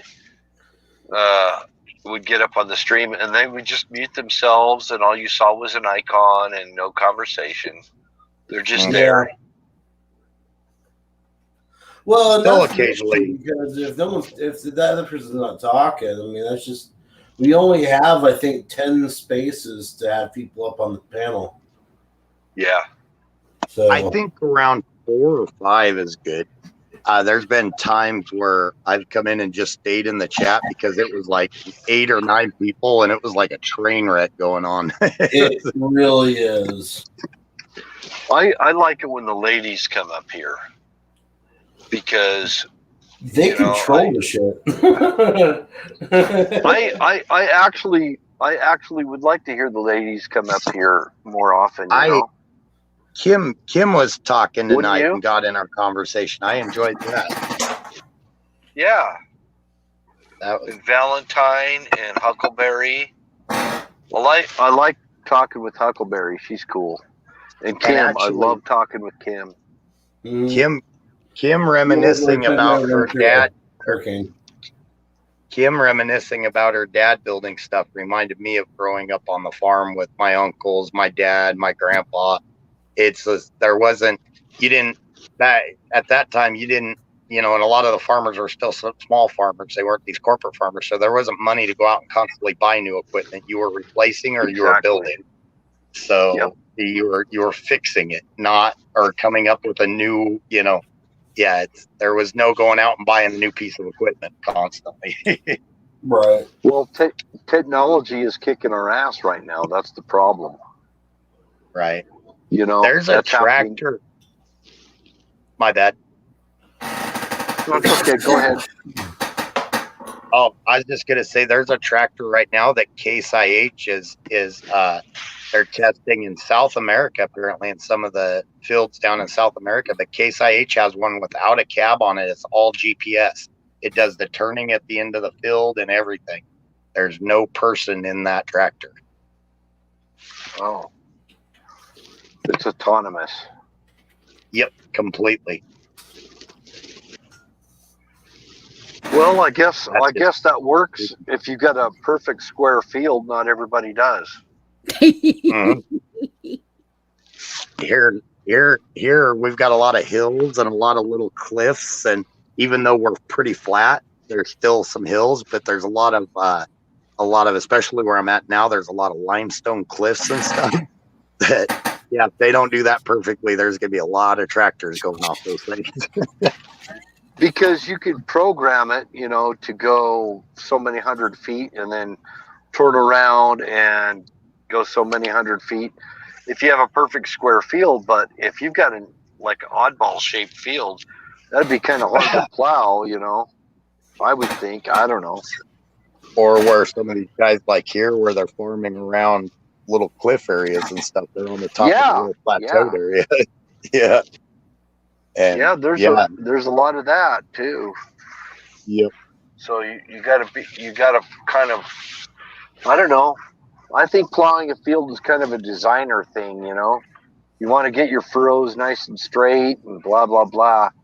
But in actuality, there's more to it than that because there's contoured land. Right. Yep. You've got. Wouldn't that be almost like some of these cars that they come out with nowadays that's supposed to back itself and put itself in a parking place and all of that? Oh, heck, that's actually old technology at this point. Yeah, but the thing is if there's an animal or something in the way, it detects that. And when you're out plowing a field and there's animals out there and stuff, it would screw up the machinery wise because it would totally throw it off calculations. True. If that make it jump just a little bit, it still thinks it's going straight. And that'd be kind of funny to watch, though. Imagine harvesting that corn with it zigzagging around. I could see a stupid deer standing there, just out in your cornfield, not moving, with the freaking combine coming straight at it. Yeah, I can see it. So the combine stops. I mean, our farmers here is all they do is turn around at the end of the field. They'll do their outer edges, like I talked about, the parts that are kind of kidney bean shaped. They'll get those taken care of. But the longer runs is all they do is turn around and then hit a button, and it guides them in a perfectly straight line every pass. They're all on their phones and their iPads and stuff in the tractor. All they got to do. I've seen that. Yeah, I couldn't believe it when I first saw that. I saw one on a ranch that I worked on, and I saw this guy standing there. He was watching TV and had his air conditioner going, had his cell phone there and everything, and it was like, he could actually go to sleep in that freaking combine. Oh wow! He could take a nap in there, recline the seat, take a nap with the TV going, air conditioning blaring, had a telephone in there, had everything. What happened to the good old days of a good old fashioned Massey Ferguson, where you had to pay attention to what you're doing? I don't know. I've got I'm not going to argue with those technological advances. That's comforting. I got cousins, they get bored in the tractor and they're on Facebook and stuff like that constantly. And they're just, it's something to do because they're bored because they don't have to watch the field or keep the, I remember on the old John Deere's, you had to keep that muffler stack lined up with the last pass you made. And you had to set at a certain angle and you kept that lined up. And then you knew, the 10-foot sticking out pass, which now it's like 40-foot sticking out pass. But the smaller equipment, you had like 10 foot and then you knew you had it, you just lined it up with something, or else you picked something at the end of the field, you lined it up with it and you drove according to that. Now they just push that button and they're on a straight line.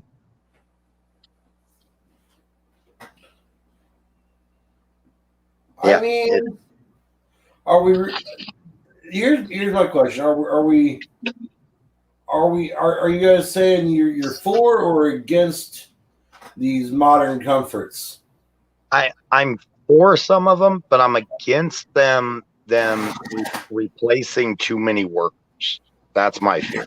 I mean, a lot of the advancements we need and are good, but when they're doing it, everything they're doing is leaning towards getting rid of employing somebody. That makes me nervous. Well, yeah. I can see from that angle. Yeah. Like we were talking about with the robotic McDonald's. Yeah. Yeah. Yeah. Now, a lot of these people that wanted that minimum wage did that to themselves. With this high minimum wage and push for it, they did that to themselves. Okay, here's where I stand on that. I'm for the small and mid-sized farms, not for the big mega farms. I hate corporate farms. Because the big mega farms, they take subsidies to not grow crops. Yep. And that's what's going on right now. Right now, the federal government is paying mega farms and mega ranches subsidies to not raise livestock, they're doing it with hogs. They're creating these shortages right now. I don't know if you know that. Yeah. But I'm surrounded by CRP. They call it CRP here. I'm surrounded by it. Yep. And so, no, I'm for the small farmer, the cash crops. I'm for the mid-sized farms. But when it comes to these mega farms, bullshit on them. And that's 90% of what we have here right now is these mega farms. Yeah, it's up in Montana. You know, like Ted Turner and all them, they bought up these ranches and everything, and they'll just take subsidies and not grow stuff.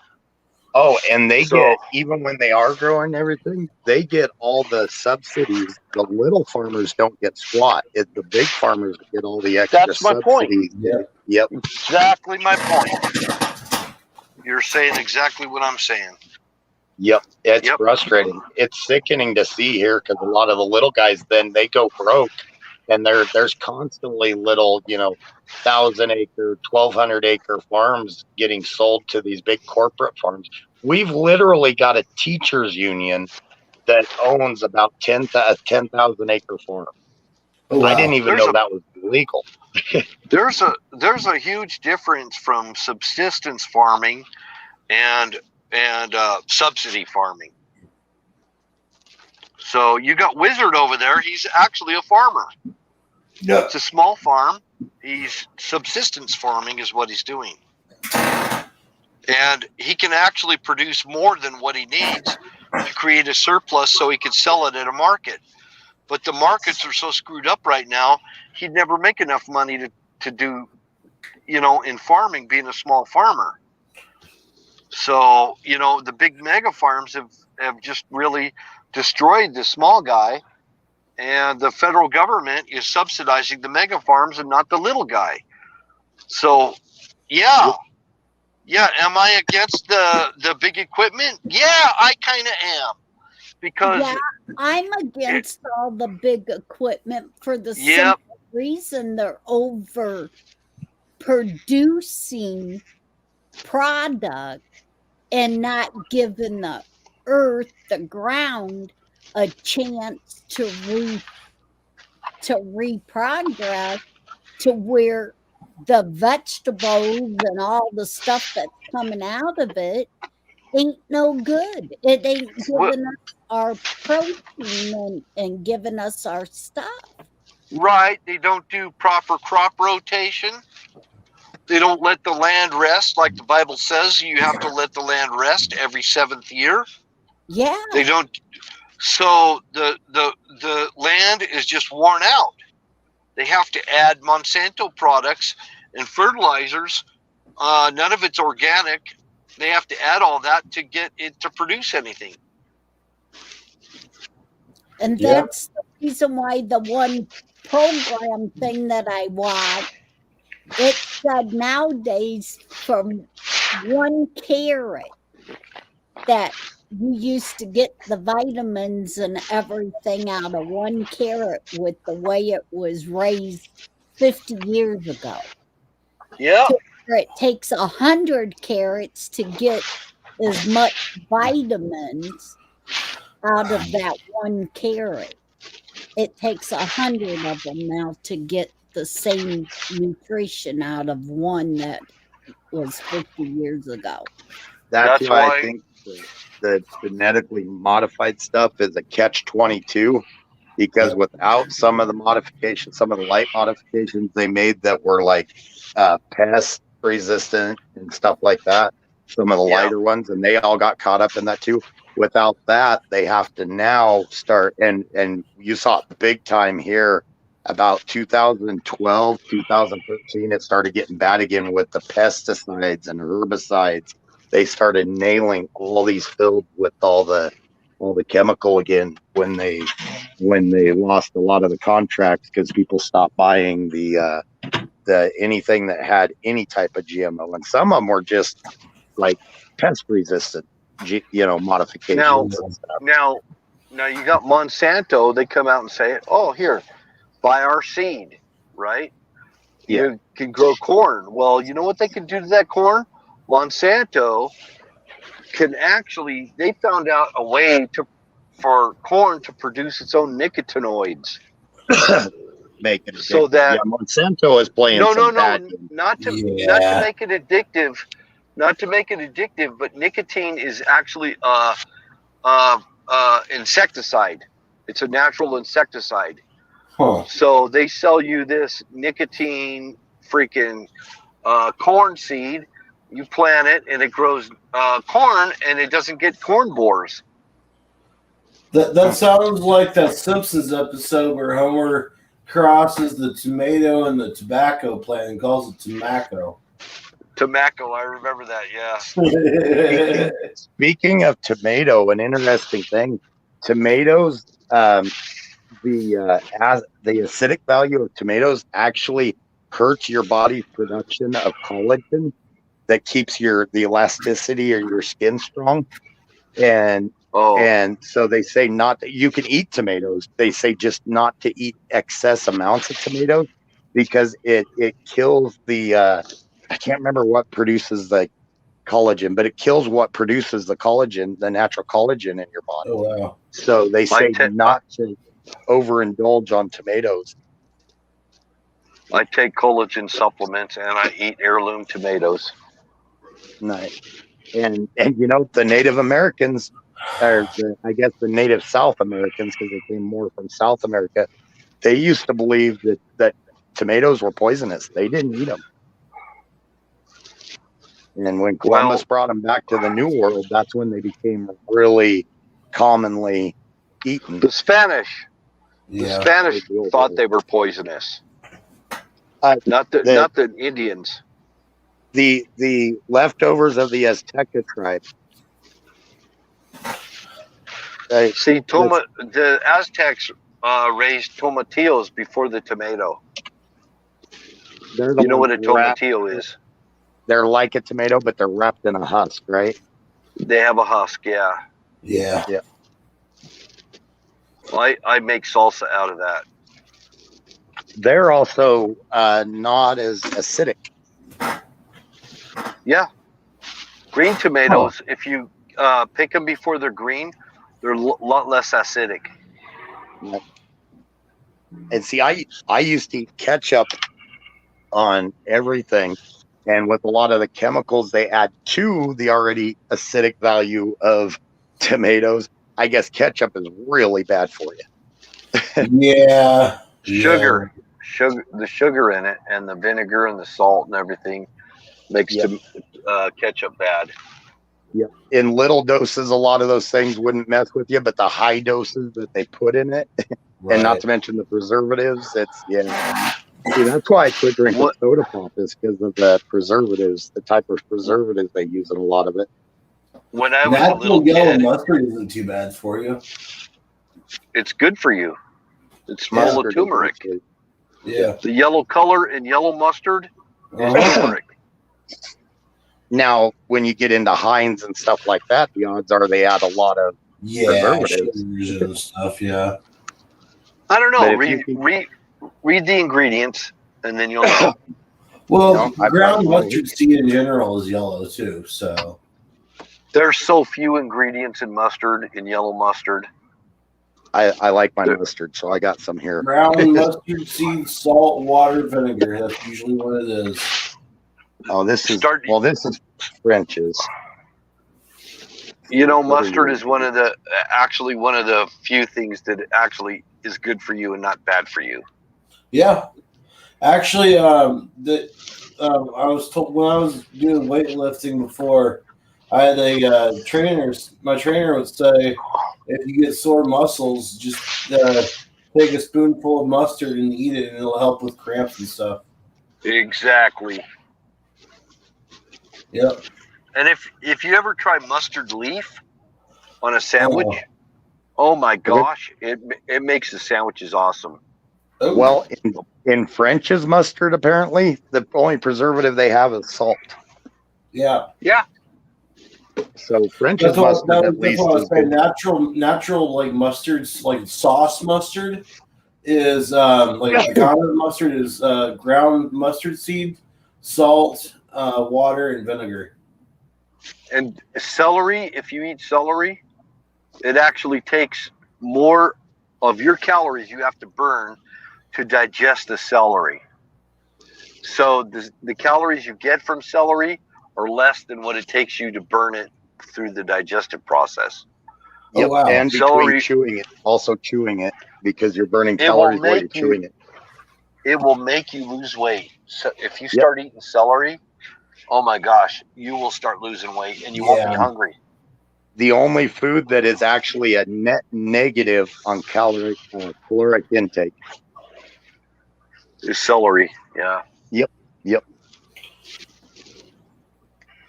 Well, some of that looks like stuff's we're making ants on a log. A lot here coming up. And there's a lot of calcium in celery, which is good for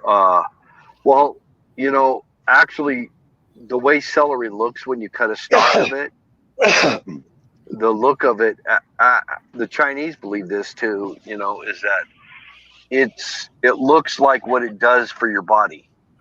So yams and sweet potatoes look like a colon because they're good for your colon.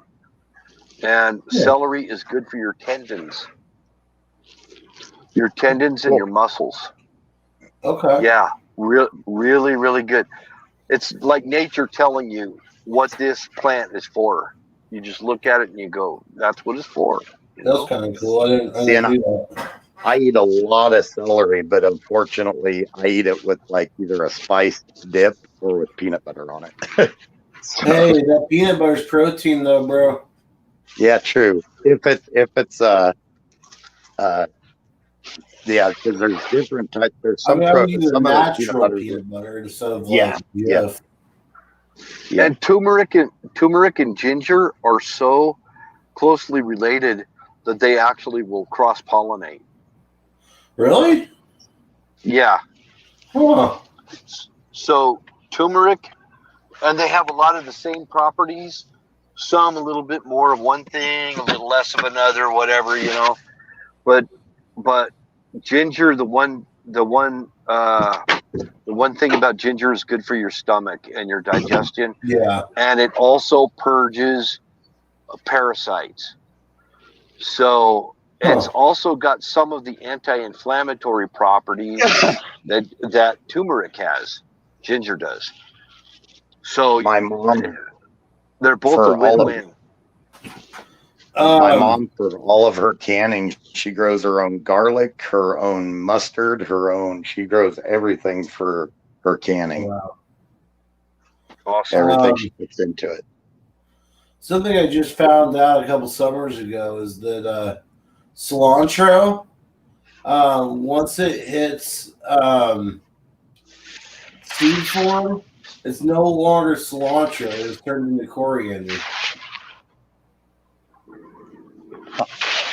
Yeah, it's coriander. It is coriander in English. Yep. Cilantro is just a Latin word. Oh, okay. It's the same thing. Coriander and cilantro is the same thing. The other nickname for coriander is Chinese parsley. Yep. And it actually purges your body of heavy metals. Coriander or cilantro purges your blood of heavy metals. Yep. Oh, I love snap peas. So, but parsley does some of that too. Parsley is also a diuretic, helps you get rid of water weight. The chlorophyll in it helps your stomach. parsley, curled parsley, Italian parsley, any one of them. Even coriander acts like a diuretic, and it helps you to get rid of water weight. So that might be something, if people that have like kidney disorders or water retention issues, that's probably some valuable information.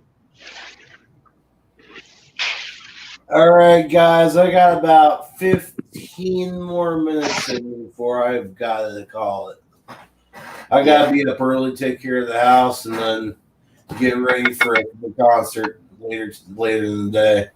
Actually, I was just going to jump in and say I have to crash too. So, Kim, Bill, Apex, it was good talking to you guys. Bruce, School, everybody in chat, good talking to y'all.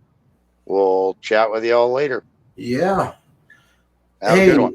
Sing, we're going to have to get back into that whole alien, good or evil thing again. Yes. That was Get a good conversation. Yep, the We're deep gonna combos when everybody's up to it. We're going to have to do that on a night that the three of us stay up and get into that. Right, maybe get Jason Perlin on it. We used to after everything else shut down and we was the only one staying up. Right. Yep. And let everybody know, because I know a lot of the people in chat like to get in on them too. So let everybody know we'll be sticking around to get a lot of input on it. Right. We might have to take like a half an hour break in between the game and then the late show, but Yeah, I feel like a late, once a week late show would be just perfect, And this winter, being winter, I won't be doing a lot outside, so I'll have more spare time too. So right. So there's that. Yep. Right on. Cool. Nice. Sounds good to me. I like those conversations. Yeah. Once the snow around here starts flying,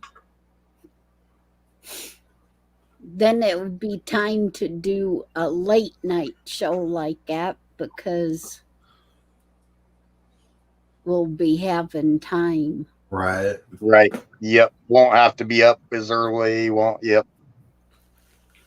All right, guys. Chatters panel is awesome. See you guys later. Have a good one. Good night, everybody. I will talk to y'all tomorrow. Everybody have a good night's sleep. God bless you all. Night, night.